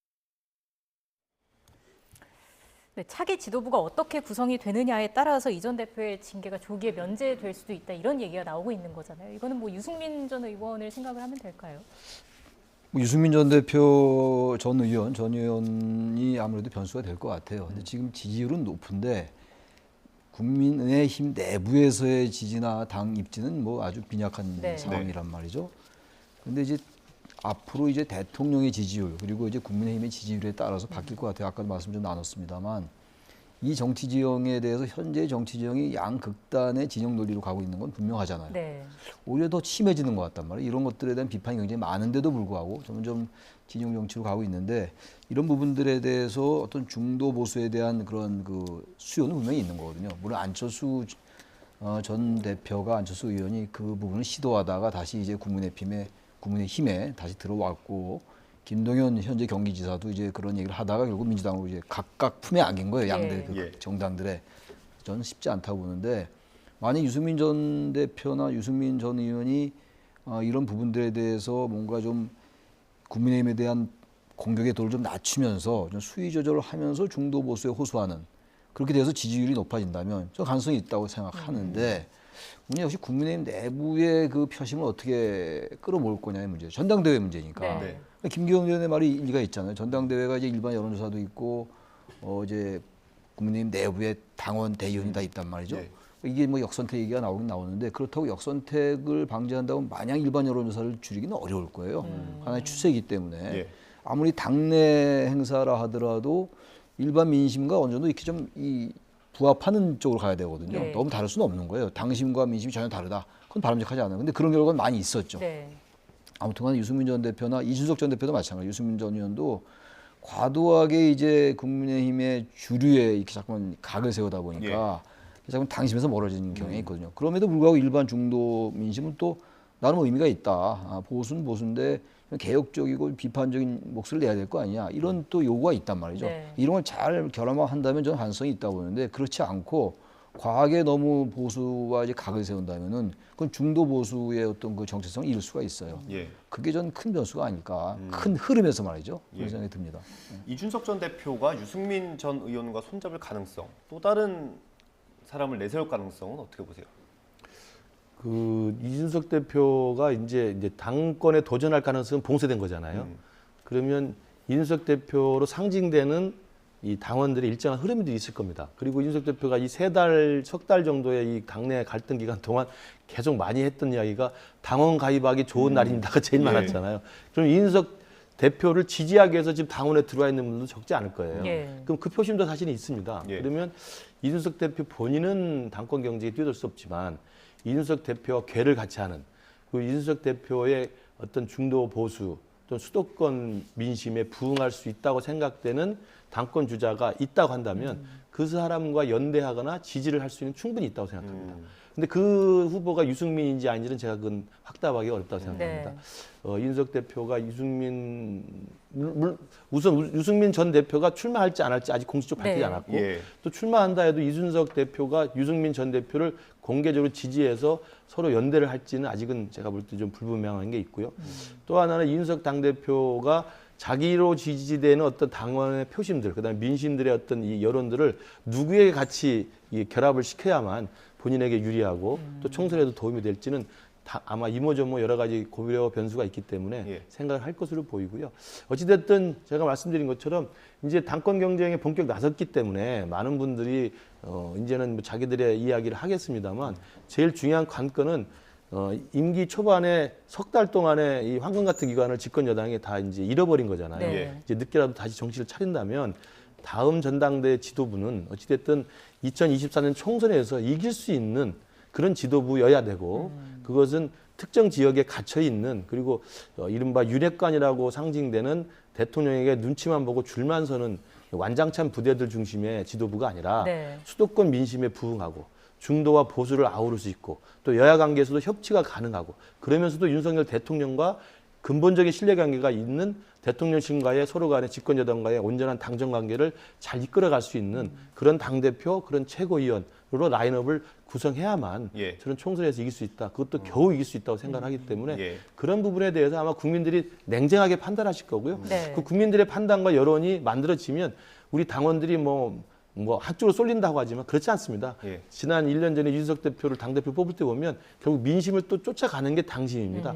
그러면서 보면 앞으로 있을 당대표 선거가 아주 흥미진진하고 기추가 주목될 것으로 보입니다. 그럼 전대 룰은 지금대로 하는 게 맞다고 보십니까? 아직까지는 7대3으로 지금 정해져 있죠. 그러나 이제 지금 비대위가 이제 그 전대 룰을 만들고 관련해서 전당대 준비위원회라는 걸 구성을 해야 되거든요. 그럼 전준위에서 이제 그런 부분에 대한 검토를 다시 할 겁니다. 그래서 이제 당내 여론도 모으고 국민 여론도 살펴보면서 지금의 7대3이라는 전대룰을 그대로 유지할지 그다음에 그 관련돼서는 아까 김기현 대표가 말한 것처럼 역선택 방지 조항도 논란이 계속 있었거든요. 그걸 넣을 때도 있었고 안 넣을 때도 있었습니다. 그래서 역선택 방지 조항 등등 그다음에 한 번 묻고 재차 묻는 것도 있고 재차 묻지 않는 것도 있고 다양한 또 기술적인 그 문항에 대한 그 논란들이 있어요. 그런 것들도 아마 전준위에서 합리적으로 잘 판단해서 결정할 것으로 보입니다. 이번에 당원당규 개정하면서 선출직 최고위원 가운데 4명이 사퇴하면 비대위로 갈 수 있게 만들었잖아요. 그렇죠. 그러니까 대표 입장에서는 내 편을 좀 많이 만들어야 되는 입장이기 때문에 어떤 이렇게 크루를 만드는 그런 문화도 생길까요? 갑자기 궁금해서. 아니 정치라는 게 어쨌든 자기 편을 많이 끌어모아서 자신의 주장을 관철시키는 게 정치잖아요. 어쨌든 그게 이른바 세력화인데 결국 정치는 여러 가지 이제 현실적인 면이 있고 이상적인 면이 있습니다만 결국은 세력화에 성공해야 돼요. 결국은 정치는 패로 하는 거예요. 결국은 전혀 혼자서 이른바 그 무슨 방송에서 이런 말 써도 되는지 모르겠는데 독구다이는 잘 안 되는 거 아니에요? 그건 잘 안 되는 게 현실이기 그 때문에. 표현들은 진짜 모르겠습니다. 그래서 그게 맞는 표현이 모르겠는데 혼자서는 어려운 거라 이제 그런 의미예요. 제가 볼 때. 근데 당연히 당 대표, 당 비대위원장이 됐건 당 대표가 됐건 이 최고위원회를 자신의 의사를 관철시킬 수 있는 자기 편을 끌어들여 하는 거예요. 그걸 나무랄 수는 없어요. 단지 그런 부분들이 과도하게 절차를 위반했거나 그 목적을 달성하는 데 있어가지고 과하게 어떤 그 일반적인 보편 상식에 어긋나거나 이런 게 문제인 것이지 그렇게 하는 건 당연한 거예요. 정치 세력화 통해서 국민들의 민심을 또 표출시키고 갈등을 또 해결해 나가고 이런 거거든요. 그래서 그런 것들 문제가 아닌데 과하게 지나치게 중도적 민심에 어긋나는 그러한 절차. 이번에 상당한 내용을 겪었잖아요. 국민의힘이. 이번에 그래서 이준석 전 대표도 그렇고 또 새 지도부도 그렇고 많은 걸 이번에 느꼈어야 돼요. 그래서 왜냐하면 지금 출범한 지 3개월 좀 넘었는데 지지율이 여전히 답보 상태고 저조하단 말이에요. 오늘 좀 오르긴 올랐더라고요. 갤럽 조사 보니까 올랐더라도 여전히 이제 같은 기간에 다른 대통령들에 비해서 좀 낮은 편이기 때문에 결국은 거기에 상당한 부분이 당 내용이었거든요. 네. 그렇다면 이건 양쪽에 어느 쪽이 잘못됐다를 지금 따지는 의미가 없어요. 예. 그럼 앞으로 또 전당대회도 있고 또 앞으로 나중에 정치 어떤 상황에 따라 달라질 수 있는 것이고 그거는 양쪽이 다 스스로를 돌아봐야 된다. 그래서 뭔가 좀 극단적이고 이런 점을 줄여 나가야지. 그건 민주당도 마찬가지예요. 예. 그래야 내년 후년 1년 반 남은 총선에서 가능성이 있는 것이다. 이런 말씀 드립니다. 앞서 말씀하셨던 그 단어는 스스로 결정해서 홀로 일을 처리하는 사람 이 정도로 순화를 하면 되겠습니다. 어제 있었던 법사위 국감 이야기 잠깐 해보겠습니다. 한동훈 법무부 장관의 첫 국정감사 데뷔 전이었는데 뭐 예상 그대로 야당 의원들의 집중 공세가 있었고요. 한동훈 장관 역시 한 발 물러서 없는 모습이었습니다. 잠깐 그 모습 보고 돌아오겠습니다. 9월 27일에는 권한쟁의 심판에서 모두 진술을 하신 바가 있으시죠? 예. 제 소감은 이렇습니다. 이 장관의 편파적이고 좀 당파적인 관점이 가득 실려 있다. 극우 유튜브 수준의 혐오문으로 보입니다. 아무리 잘 봐줘도 법무부 장관 한동훈이 아니고 정치인 한동훈의 정치 연설문으로 보였습니다. 제 혼자만의 생각인가요? 국민들께서 잘 이해하기 쉬운 용어를 쓰는 것은 잘못이 아니라고 생각합니다. 대통령께 정무적인 보좌 역할도 하시나요? 법무적인 거 이외에요. 제가 그럴 만한 이 능력이 안 돼서 그러고 있지 않습니다. 혹시 출마할 계획을 가지고 계신가요? 저는 그런 생각이 없다는 말씀을 드리겠습니다. 네, 알겠습니다. 제가 지금 여기서 왜 그런 말씀 드려야 될지 모르겠습니다만 지금 현재 그런 생각이 없습니다. 어제 법사위 국감의 하이라이트는 뭐였을까요? 그 관심들이 가장 집중됐죠. 여전히 그 한동훈 법무장관에 대해서 관심이 많고 또 민주당도 준비를 많이 하고. 근데 어제 민주당 전반적인 의원들의 질문은 사전에 좀 회의를 해서 전략을 짠지 모르겠습니다만 제 느낌으로는 이제는 고성을 지르거나 호통치거나 말려들지 말자. 차분하게 하자. 그리고 점잖게 하자. 예. 아마 그런 입장으로 정리를 한 것 같아요. 그래서 지금까지 인사청문회라든지 상임위에 열렸을 때 민주당 의원들이 괜히 호통치고 큰소리하고 논리적으로 또 역공당하고 그래가지고 망신을 당한 적이 많잖아요. 예. 그래서 아마 어제 법사위 국감에서는 박범계 의원을 비롯해서 전반적으로 민주당 의원들이 차분하고 점잖고 톤다운해서 점잖게 질의 답변을 하는 것으로 아마 전략을 짜지 않았나 저는 생각하는데 왜냐하면 이제 그런 전략이 오히려 국민들이 볼 때는 한동훈 장관이 너무 고압적이다. 그리고 너무 쌈딱이다. 그리고 너무 한 번도 안 지려고 한다. 왜냐하면 의원들 질문에서도 중간에 끼어들면서 계속 자기 말을 하거든요. 예. 그런 걸 돋보이게 하는 차별화 전략이 될 수가 있어요. 예. 민주당이 아마 그런 전략을 짠 것 같은데 저는 가장 눈에 들었던 것은 뭐 뒤에 얘기가 나올지 모르겠습니다만 박범계 장관이 좀 점잖게 훈수하면서 좀 이렇게 좀 해주시겠어요? 좀 부탁드려도 될까요? 이렇게 좀 해주십시오. 예. 상당히 어떻게 보면 겸손하게 이야기를 했던 것이 좀 눈에 들었고요. 브리핑 내보내고 예, 있습니다. 그러니까 한동훈 장관도 거기에 대해서는 화를 낼 수가 없죠. 네. 그리고 한동훈 장관도 제가 개인적으로 계속 말씀드립니다만은 그 법무부 장관이라는 국무위원 자격으로 국회에 나왔을 때는 싸우러 오는 게 아닙니다. 자기의 법무부 장관으로서의 정책을 그 국회의원을 통해서 국민들에게 설명하고 설득하는 자리예요. 그러면 싸우는 게 이기는 게 아닌 거거든요. 그런 면에서 좀 한동훈 장관도 조금 더 유연하고 성숙된 자세를 보이는 게 필요하고 물론 한동훈 장관을 지지하는 열성적인 팬들은 그 부분에 환호하겠습니다만 아까 뭐 정치를 아직까지는 안 하겠다고 합니다만 네. 큰 꿈이 혹여라도 있다면 남한테 들어주는 경청의 자세 그리고 좀 더 설득할 수 있는 유연한 자세를 보여주는 게 한동훈 장관으로서도 또 필요하다. 아마 제가 이런 말을 계속 하니까 그런지 뭔지만 어제 국감장에서도 김근식이라는 성폭행범 이야기를 계속 하더라고요. 그래서 제가 좀 이상했습니다. 네. 교수님 어제 법사위 어떻게 보셨어요? 근데 한동훈 장관만 나오면 법사위가 관심이 돼요. 예. 아직 그렇게 굳어져 버린 것 같아요. 예. 하나의 그 패러다임으로 굳어진 것 같은데 민주당 의원들이 너무 한동훈 장관을 너무 의식하지 말고 그냥 보통 일반적인 국무위원 중에 한 명이다라고 하고 하는 게 좋을 것 같아요. 뭐든지 이렇게 뭐 어깨에 힘이 들어가면은 이 투수도 잘 뭐가 안 된다며요. 이렇게 볼이 안 들어가고 그런다는 예. 거 아니에요. 그러니까 너무 민주당 의원들이 한동훈 장관을 의식한 이유가 있을 거예요. 아마 이재명 대표에 대한 수사라든지 예. 전 정권에 대한 수사 아마 이런 것 때문에 그럴 텐데 그런 걸 과도하게 의식하지 말아라는 말씀을 드리고 싶어요. 그러니까 어제 박범계 장관 전 장관이 이제 박범계 의원이죠. 지금 전 법무장관인데 좀 아까 말씀하셨습니다만 자세에 대해서 막 얘기를 하잖아요. 예. 그렇게 좀 해달라고 하니까 또 그렇게 얘기하고 근데 어쨌든 간에 자세를 너무 많이 지적하는 건 전 좋아 보이진 않더라고요. 박범계 전 장관이 지난번에 2020년도인가 윤석열 검찰총장 시절에도 자세 똑바로 앉아라 이렇게 호통을 친 적이 네네. 있는데요. 그 자세가 너무 이렇게 삐딱하면 안 되죠. 이렇게 잘못되면 안 되죠. 건방져 보이고 좋지 않죠. 왜냐하면 그건 국민들 앞에서 장관이 국회의원에게 답변하는 게 아니라 국민들에게 답변하는 자리란 말이에요. 그래서 자세가 너무 고압적으로 보이면 안 되는데 지나치게 자세를 과도하게 지적하는 것도 그것도 너무 전 본말이 전도될 수 있다고 보는데 어쨌든 어제는 뭐 그런 건 별로 없었는데 아무튼 간에 한 장관만 나오면 이게 또 이 국감장에서 법사 얘기가 많이 나오기 때문에 너무 민주당이 의식하지 말았으면 좋겠다. 그런 말씀 드립니다. 저것조차도 의식한 거라고 보십니까? 박범계 의원이 저렇게 좀 얘기하는 의식했다고 보죠. 예, 의식하니까 저런 말이 나올 수 있겠죠. 예. 향후 정치적 행보에 대해서는 물론 뭐 아직 거론하기는 이른 측면도 없지 않아 있습니다만은 이 부분은 어떻게 보십니까? 정말 알 수 없어요. 우리 정치가 워낙 생물이기 때문에 가변적이라서 전혀 알 수 없고 단지 보수층 내에서는 뭐 이제 국회의원 경험이 없습니다만 나름 뭐 돋보이는 게 분명히 있긴 있잖아요. 뭐 스타적인 면이 없지 않더라고요. 옷 입는 것도 그렇고 이제 말 솜씨도 그렇고 논리도 좀 명철한 거 같고 그러면서 뭐 주목할 만한데 아직은 뭐 지금 정부가 지금 출범해가지고 지지율이 좀 썩 안 좋은데 그거부터 올리고 봐야죠. 지금 한동훈 장관 개인의 어떤 정치적인 행보를 얘기할 수가 없는 거겠죠. 한 장관 본인으로서도 말이죠. 예. 국민의힘 입장에서는 어쨌든 총선에 나오는 게 이득이겠죠. 그건 사실은 윤석열 정부의 지지율, 윤석열 정부의 성공 여부와 깊게 연관되어 있습니다. 한동훈 장관하면 윤석열 정부가 실패하면 한동훈 장관이 무슨 정치적 미래가 있겠습니까?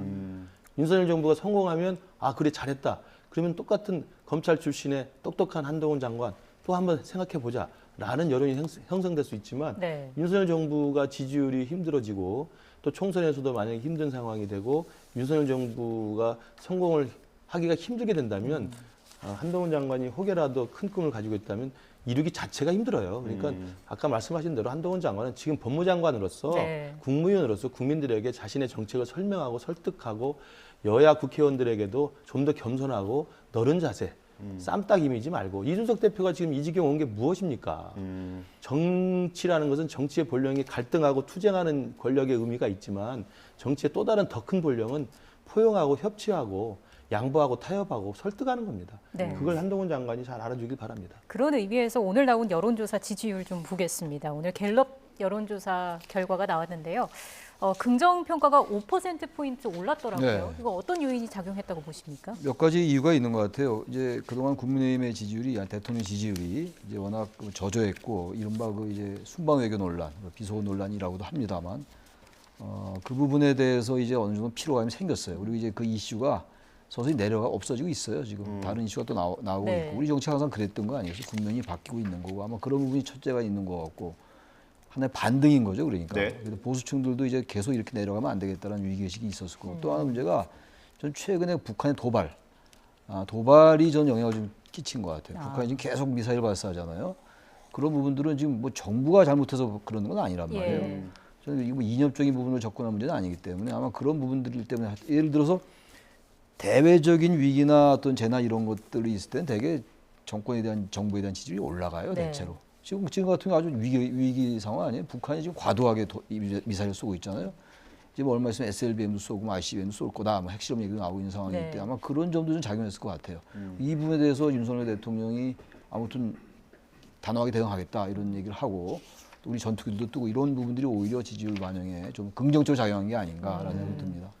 교수님께서는 어떻게 분석하세요? 그 말씀하신 이제 북한의 도발에 대한 우리 정부의 단호한 대응, 이게 이제 우리 보수층이라든지 국민들에게 상당히 긍정적 평가를 할 수 있고, 또 하나는 지난 외교 참사라고 이야기되는 이 여야 간의 정쟁이 좀 피로감 속에서 마무리되면서 그걸 좀 해소할 수 있는 몇 가지 사건이 있었죠. 해리스 부통령이 한국에 와서 직접 윤석열 대통령과 만나서 회담을 했고, 그 과정에서 한미동맹에 전혀 문제 없다. 그러니까 그게 바이든으로 들리든 날미로 들리든 한미관계는 탄탄하다는 것을 역으로 보여주면서 사실 마무리가 된 겁니다.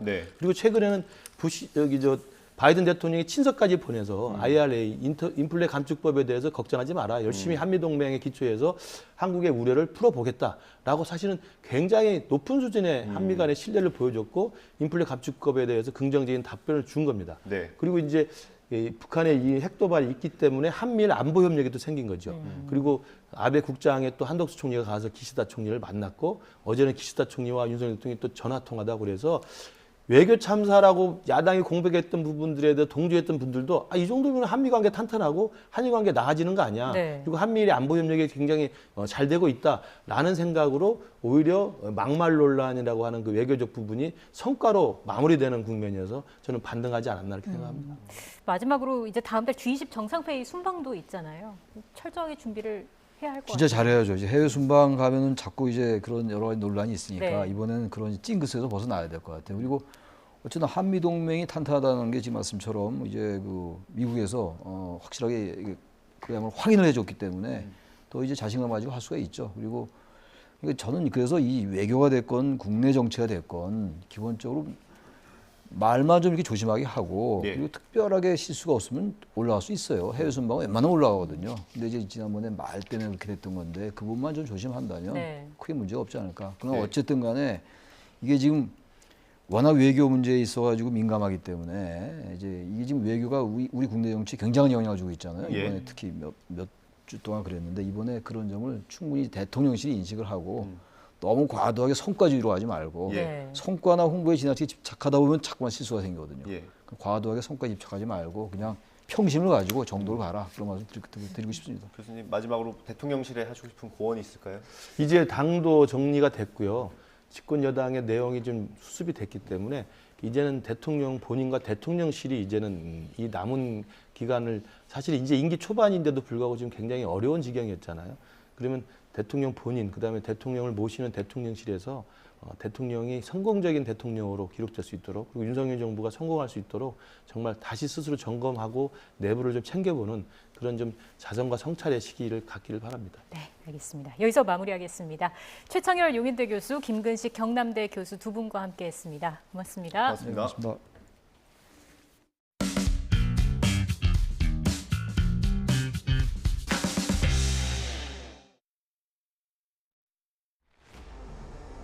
저는 최강욱 의원이 저한테 말씀하신 거는 2차 가해라고 생각합니다. 가해자가 피해자를 상대로 해가지고 이런 식으로 대면을 하게 하시는 것 자체가 맞겠습니까?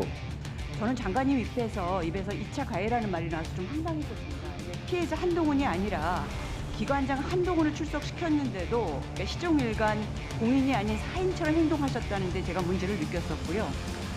그리고 개인적인 향변도 모자라서 성폭력 사건의 2차 피해, 2차 가해라는 개념을 가지고 와서 얘기하시는 거에 대해서 이제 더 심각한 문제를 느꼈습니다. 이 장관님 2차 피해라는 말이 언제 왜 생긴지는 혹시 아시나요? 제가 그 기억하는 문제에 2차 가해가 관련해서는 박원순 사건에 있어서 뭐 피해 호소인 얘기 나오고 그럴 때 2차 가해가 많이 나왔던 걸로 저는 기억하고 있습니다. 아니요, 그거는 사실 아셔야 되죠. 이게 이 성폭력 피해자들이 이 사건을 해결하는 과정에서 만들어진 고통 때문에 이제 생겨진 용어고 법적 개념이 이제 그 후로 만들어진 겁니다. 이거 굉장히 오래 걸렸어요. 이거 하나 만들어지는데요. 이게 일반적으로 막 쓸 수 있는 개념이거나 이렇지 않습니다. 그렇습니다. 대표적으로 박원순 시장 사건에서 피해 호소인 얘기 같은 것이 2차 가해 문제 나온 얘기 아닙니까? 피해 호소인이 아니시잖아요. 이 사건과 관련해서 한동훈 장관은 피해자인 겁니다. 양영 위원장은 이렇게 답했습니다. 자,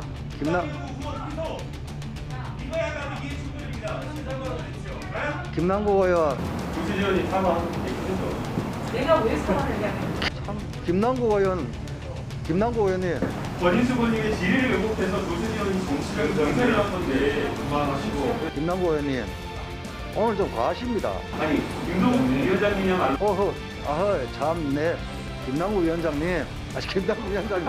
김남국 의원님.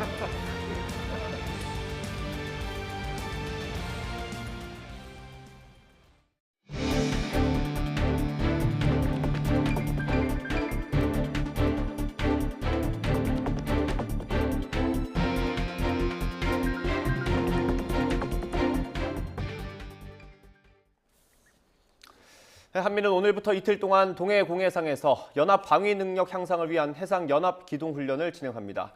합동참모본부는 이번 훈련에 해군 구축함 문무대왕함과 호위함 동해함이 투입됐다고 밝혔습니다. 또 미국 해군은 핵추진 항공모함 로널드 레이건함과 이지스 순양함, 챈슬러스빌함, 이지스 구축함, 벤폴드함과 베리함이 참가했다고 전했습니다. 북한의 중거리 탄도미사일 도발에 대응한 한미일 3국의 동해 미사일 방어 훈련 장소를 미국이 일본해로 표기한 것으로 드러났습니다. 미 국방부 웹사이트는 어제 동해 공해상에서 실시된 한미일 연합훈련 사진을 공개하면서 훈련 장소를 일본해라고 적었습니다. 윤석열 대통령이 북핵 대응을 위해 한미일 3국이 다양한 채널로 준비하고 있다고 말했습니다. 다만 핵실험 시 9.19 남북 군사합의 파기도 고려하느냐는 질문엔 미리 답하기 어렵다고 밝혔습니다. 윤 대통령의 발언 직접 들어보시겠습니다. 북한이 핵실험을 감행한다면 대응 방안으로 9.19 남북 군사합의 파기도 고려하시나요?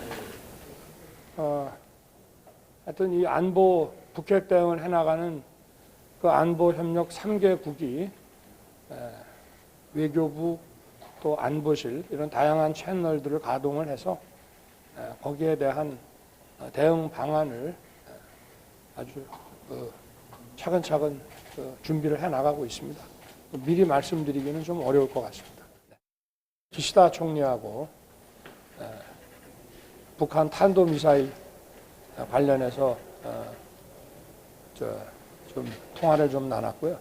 하여튼 이 북한의 이 핵도발, 미사일 도발에 대해서는 한미일 3국의 긴밀한 그 안보 협력 체제를 구축해서 아주 굳건하게 대응해 나가기로 하는데 인식을 같이 했습니다. 고등학생이 그린 만평 윤석열차가 표절 의혹을 받고 있습니다. 3년 전 영국 매체에 실린 만평을 베꼈다는 건데 YTN이 해당 영국 만평의 작가를 인터뷰해서 표절 여부에 대한 생각을 물었습니다. 팩트와이 박희재 기자입니다. 윤석열차 표절 논란은 여당을 중심으로 확산됐습니다. 2019년 보리스 존슨 영국 총리를 비판한 정치 카툰입니다. 한눈에 봐도 이게 표절입니까 아닙니까? 이 그림은 2019년 더 선지에 나온 선지 일러스트에 나온 트럼프와 보리스 존슨을 풍자하는 그 내용을 누가 봐도 그대로 표절한 거더라고요. 풍자 만화를 포함한 미술 작품의 경우 표절인지 아닌지를 가르기는 쉽지 않습니다. 학술 논문과는 달리 판단 기준이 뚜렷하지 않아서입니다. 저 같은 경우도 한 25년 심사를 해왔고 또 만약에 지금 제가 들어온 지도 한 37, 8년 되는 것 같습니다. 그러니까 표절도 사회 통념상 우리가 오해의 소지가 있을 수 있는 부분을 교차 검증해서 작가와 교수가 또 만화인이 아닌 제3자가 함께해서 이걸 교차 검증을 통해서 YTN은 윤석열차의 표절 대상으로 지목된 영국 만평의 원작자를 서면 인터뷰했습니다. 표절 기준이 명확하지 않다면 원작자의 의견이 무엇보다 중요할 거란 판단에서입니다. 만화가 스티브 브라이트 씨는 표절 논란에 대한 입장을 물은 YTN의 질의에 단호한 표현을 써가며 그렇게 보지 않는다고 답했습니다. 파란색 기차를 그린 것 말고는 주제도 완전히 다르고 소재도 다르다며 절대 표절이 아니라고 거듭 강조했습니다. 그러면서 학생과 자신의 아이디어가 완전히 다를 뿐더러 학생이 자신의 그림을 봤을 가능성도 매우 적을 것으로 본다고 밝혔습니다. 고등학생의 그림 윤석열차가 영국 일간지 더 선에 실린 만평을 표절했다는 주장, 원작자의 의견만 놓고 보면 거짓이지만 표절 여부를 가릴 기준이 뚜렷하지 않다는 점을 감안해 대체로 거짓으로 판정합니다. 기차를 소재로 그려진 만평은 영국과 미국, 뉴질랜드 등에서 적어도 13점 넘게 게재된 것으로 파악됐습니다. 특정 작품이 아닌 다수가 원작이라면 표절 가능성은 더욱 떨어집니다. 원작자가 불분명했던 노래 같은 경우에는 법원에서도 그렇고 일단 그 어떤 공지의 영역으로 봐요. 누구나 쓸 수 있는 그런 영역으로 보기 때문에 마치 뭐 특허라든지 이런 데서 뭐 아이디어의 어떤 전용권을 주든지 이런 것들은 인정되진 않아요. 표절 의혹이 법정으로 가면 논란의 여지는 사실상 없습니다. 저작권법상 영리를 위해 상습적으로 표절한 경우를 빼면 피해자, 즉 원작자의 고소 없이는 소송 자체가 불가능한데 원작자로 지목된 스티브 브라이트 씨는 설령 표절이라고 하더라도 재능과 열정을 가진 고등학생을 괴롭힐 마음이 없다고 밝혔습니다. YTN 박희재입니다. 한동훈 법무부 장관이 윤석열 대통령을 풍자한 윤석열차 만화 논란과 관련해 표현의 자유는 넓게 보장돼야 하지만 혐오나 증오의 정서가 퍼지는 건 반대한다고 밝혔습니다. 한 장관은 어제 국회에서 열린 법무부 국정감사에서 김남국 민주당 의원이 윤석열차에 대한 의견을 묻자 혐오와 풍자의 경계는 늘 모호하다며 이같이 평가했습니다. 그러면서 본인이 심사위원이었다면 상을 줘서 응원하지는 않았을 거라고 했지만 계속되는 질의에 미성년자가 그린 그림에 숨겨진 의미까지 묻는 건 그에게 부담되는 일일 거라며 말을 아꼈습니다. 김건희 여사 측이 자신과의 통화를 녹음해서 공개한 서울의 소리를 상대로 낸 손해배상 소송에서 편파적 편집을 주장하며 녹음 파일 제출을 요구했습니다. 서울중앙지방법원은 오늘 오전 김 여사가 서울의 소리 백은종 대표와 이명수 기자를 상대로 제기한 1억 원대 손해배상 소송의 첫 변론기일을 열었습니다. 김 여사의 소송 대리인은 동의 없이 6달 동안 7시간 통화를 녹음한 행위는 음성권과 인격권, 프라이버시 침해일 뿐만 아니라 통화 내용도 편파적으로 편집됐다며 전체 녹음 파일을 제출해달라고 요구했습니다.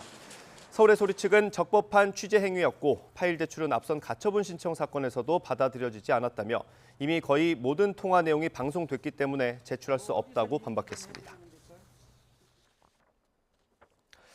경찰이 이동재 전 채널A 기자에 대한 허위 사실을 유포했다고 고소당한 방송인 김어준 씨에 대해 무혐의 결론을 내렸습니다.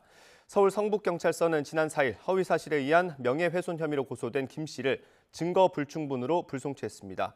경찰 관계자는 김 씨가 이전 기자를 비방하기 위해 일부러 허위 발언을 했다고 인정할 만한 증거가 불충분하다고 설명했습니다. 외식 물가 상승세가 좀처럼 떨어질 기미가 보이지 않습니다. 서민들의 부담 없는 한 끼를 책임지던 분식집도 가격 상승 압박을 받고 있습니다. 현장에 취재기자 나가 있습니다. 박정현 기자. 네, 서울 동대문구에 있는 분식집입니다. 네, 떡볶이 값도 많이 올랐습니까? 네, 그렇습니다. 이곳은 수십 년째 자리를 지키고 있는 동네 분식집인데요. 이 집은 최근 물가가 너무 오르면서 떡볶이 가격을 1,000원 올렸습니다. 어쩔 수 없는 선택이었지만 올리는 사장님 마음도 편치는 않았다고 하는데요. 목소리 직접 들어보시겠습니다. 서민층이 많이 즐겨 찾는 떡볶이인데 가격을 좀 올릴까 하는 생각을 진작부터 했었는데 쉽사리 올리지를 못했어요. 올릴 때는 조금 미안한 감이 있었죠. 떡볶이 값을 올리게 된 가장 큰 이유는 재료값 대부분이 올랐기 때문입니다. 특히 떡볶이에 들어가는 각종 채소값이 가파르게 뛰었습니다. 한 단에 1,500원쯤 하는 파는 3,000원까지 올랐고 양배추는 5,000원을 웃돌고 있습니다. 이렇게 오름세가 워낙 크다 보니 인상분만으로 재료값을 감당하기 어려운 처지입니다. 하지만 오랜 시간 자리를 지킨 만큼 1,000원 올리는 것도 정말 내키지 않았다고 떡볶이 사장님은 토로했습니다. 그제 통계청 자료를 보면 외식 물가 상승률이 9%로 30년 만에 최고치를 찍었습니다. 떡볶이 가격 상승률은 11.7%를 기록했고 김밥은 12.9%, 라면도 11.8%까지 올랐습니다. 비교적 저렴한 가격으로 부담 없는 서민 외식을 책임지던 분식에까지 물가 상승 여파가 덮친 모양새인데요. 안 오른 게 없는 요즘 국민 간식 떡볶이마저 오르면서 서민들이 체감하는 물가 상승은 더 클 거로 보입니다. 지금까지 서울 동대문구에 있는 분식집에서 전해드렸습니다. 삼성전자의 3분기 영업이익이 1년 전보다 30% 이상 급감하며 11조 원에 못 미쳤습니다. 삼성전자는 올해 3분기 실적을 잠정 집계한 결과 매출 76조 원에 영업이익 10조 8천억 원을 기록했다고 공시했습니다. 지난해보다 매출은 2.7% 증가했지만 영업이익은 32%가 감소했습니다. 서울 아파트 시장의 매물이 줄어든 반면 전월세 물건은 급증하고 있습니다. 고금리와 거래 절벽 여파로 집이 팔리지 않자 매매를 전월세 물건으로 전환하는 수요들이 늘어난 겁니다. 서울 아파트 매매 수급 지수는 약 3년 4개월 만에 최저를 기록했습니다. 부동산 빅데이터 업체 아실에 따르면 오늘 기준 서울 아파트 매물 건수는 6만 264건으로 한 달 전보다 3.7% 감소했습니다. 이에 비해 전월세 물건은 오늘 현재 16,433건으로 한 달 전보다 14.2% 증가한 걸로 나타났습니다.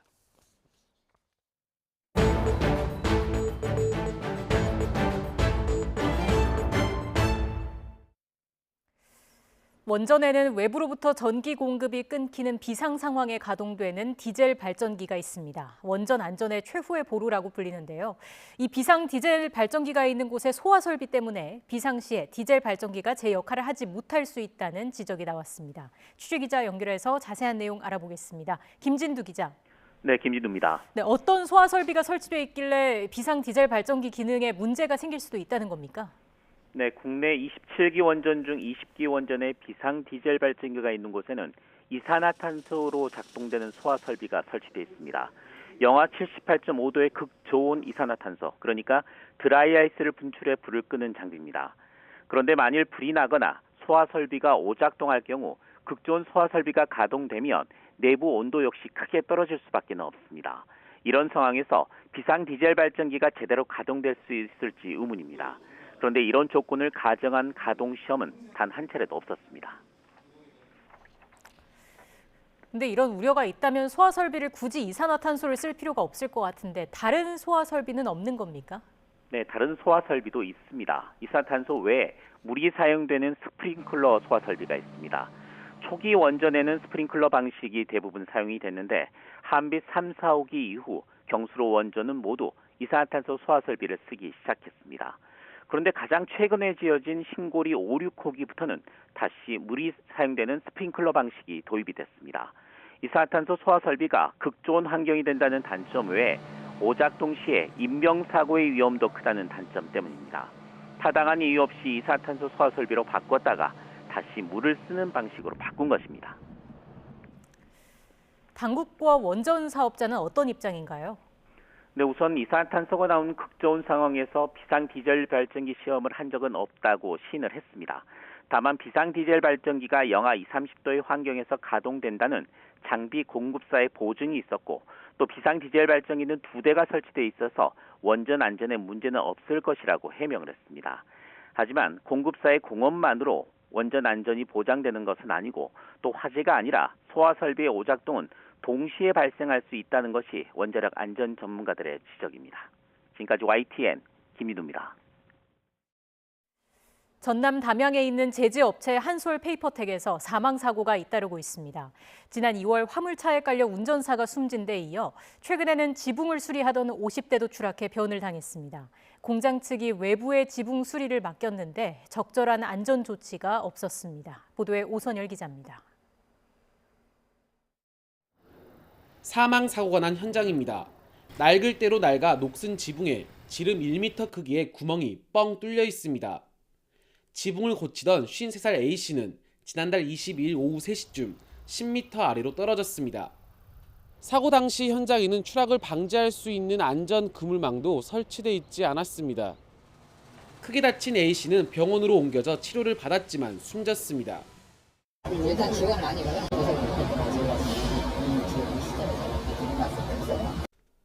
변을 당한 A씨는 공장 측이 외주업체를 통해 지붕 수리를 맡긴 일용직 근로자였습니다. 사고 현장에는 안전고리를 걸 수 있는 지지대조차 없는 등 사업주가 설치해야 하는 안전장치는 없었습니다. 노후가 됐고 또 이번 태풍으로 해서 상당히 좀 피해가 있었는가 봐요. 공사 발치사이면은 거기에 중점적으로 저희들이 수사를 하고 있고.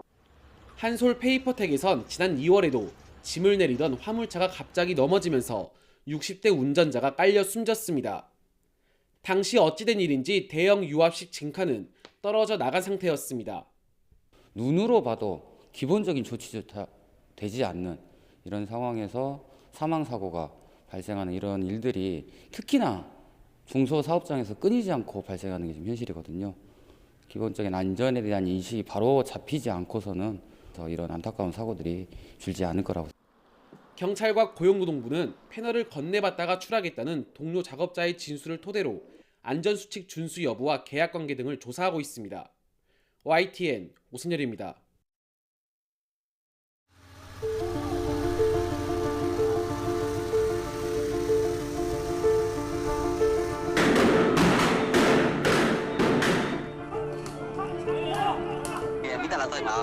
죽을 거를 알면서도 가서 싸우다가 그냥 그렇게 죽는 거죠.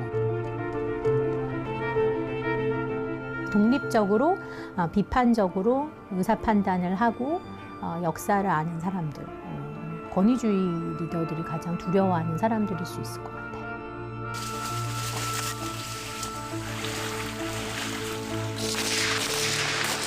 တော်လှန်ရေးဆိုတာကျွန်တော်တို့ကတစ်ခုလုံးကိုပြင်ပြောင်းလဲမယ်အဲ့ဒီထဲမှာစစ်တိုက်တာလည်းအစိတ်ပိုင်းတစ်ခုပေါ့နော်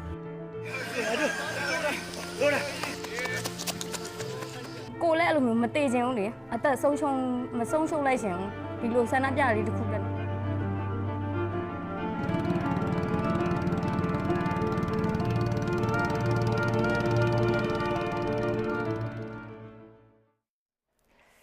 올해 노벨문학상은 프랑스 여성 작가 아니 에르노에게 주어졌습니다. 프랑스에서는 그동안 16명이나 노벨문학상을 받았지만 여성 수상자는 이번이 처음입니다. 류재복 기자의 보도입니다.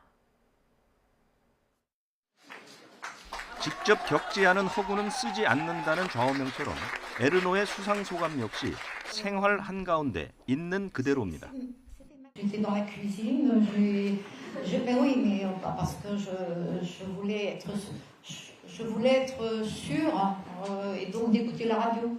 Donc la radio est dans la cuisine. 페미니스트 작가로 유명한 에르노의 문학은 그의 삶과 떼어놓고 생각하기 힘듭니다. 체험을 토대로 한 인간의 욕망과 날 것 그대로의 심리를 거침없이 표현한 작품이 대부분입니다. 삶 속에서 일어나는 파격적인 소재를 다루지만 자극적인 통속 소설과 달리 문학적 경계를 넓혔다는 평가를 받습니다. For the courage and clinical acuity with which she uncovers the roots, estrangements and collective restraints of personal memory. 지난 2000년 내놓은 작품 사건은 자신의 낙태 경험을 토대로 했고 소녀의 기억에서는 18살 때 여름 학교에서의 첫 경험을 다루기도 했습니다. 대표작 단순한 열정은 불륜이라는 파격적 소재와 실제 경험한 듯한 내용으로 프랑스 사회에 큰 파문을 일으켰습니다. Et elle a aussi parlé de l'expérience de son avortement et je trouve que c'est quelque chose qui est très compliqué à comprendre si on l'a pas vraiment vécu et la manière dont elle en parle, c'est très réaliste. 여성과 억압받는 사람을 위해 특히 피임과 낙태권 투쟁에 남은 삶을 바치겠다는 아니 에르노. 노벨 문학상 시상식은 코로나19 대유행 이후 처음으로 오는 12월 10일 스웨덴에서 열립니다. YTN 유재복입니다. 오늘 내륙은 쾌청한 하늘에 완연한 가을을 즐기기 제격인 날씨입니다. 특히 이곳 화사한 가을꽃이 펼쳐진 임실엔 치즈축제는 그 어느 때보다 활기가 넘치고 있는데요. 보시는 것처럼 천만송이 국화꽃의 향연과 풍미 좋은 치즈까지 더해지면서 시민들의 입과 눈을 사로잡아 즐거운 추억을 선사하고 있습니다. 2022 임실엔 치즈축제는 오늘부터 다음 주 월요일까지 나흘간 진행됩니다. 코로나 이후 3년 만에 돌아와서 더욱 특별한 이벤트를 준비했다고 하는데요. 오늘 저녁 6시 광장 메인 무대에서는 유명 가수와 함께 화려한 개막 축하 공연이 펼쳐지고 셰프와 함께하는 쿠킹 클래스도 열릴 예정입니다. 또 치즈 장터와 다양한 먹거리들도 준비돼 어른, 아이 모두 즐기고 참여할 수 있는 코너가 가득합니다. 축제가 끝난 후에도 임실 치즈 테마파크에서는 국화꽃의 아름다운 경관을 계속 만나볼 수 있다고 하니까요. 가을 나들이 계획하시는 분들은 한번 방문해 보시는 것도 좋겠습니다. 오늘 내륙에는 구름만 다소 지나는 가운데 여전히 예년보다 서늘한 날씨를 보이겠습니다. 서울 낮 기온 19도, 대전과 광주는 20도로 어제와 비슷하거나 조금 낮겠습니다. 동풍의 영향을 받는 동해안 지역은 오늘 밤까지 비가 이어지겠는데요. 최고 50mm의 비가 더 내리겠고 초속 15에서 20m 안팎의 강한 바람도 동반되겠습니다. 한글날 연휴 첫날인 내일 내륙은 대체로 맑겠지만 제주도는 낮 동안 가끔 비가 내리겠습니다. 한글날인 일요일과 월요일에는 전국 대부분 지역에 비 소식이 있는데요. 비가 내리며 기온은 더 내려가겠고 월요일 서울 낮 기온이 14도에 머무는 등 날이 더욱 쌀쌀해질 전망입니다. 낮에는 쾌청한 가을을 느끼기 좋겠지만 해가 지고 나면 기온이 빠르게 떨어집니다. 일교차가 10도 안팎으로 크게 나면서 면역력이 떨어지기 쉬우니까요. 겉옷 꼭 챙기셔서 체온 조절 잘해주시기 바랍니다. 지금까지 임실 치즈 테마파크에서 YTN 홍나슬입니다. 뉴스앤 이슈 마치겠습니다. 잠시 뒤에 더 뉴스가 방송됩니다. 시청해주신 여러분 고맙습니다.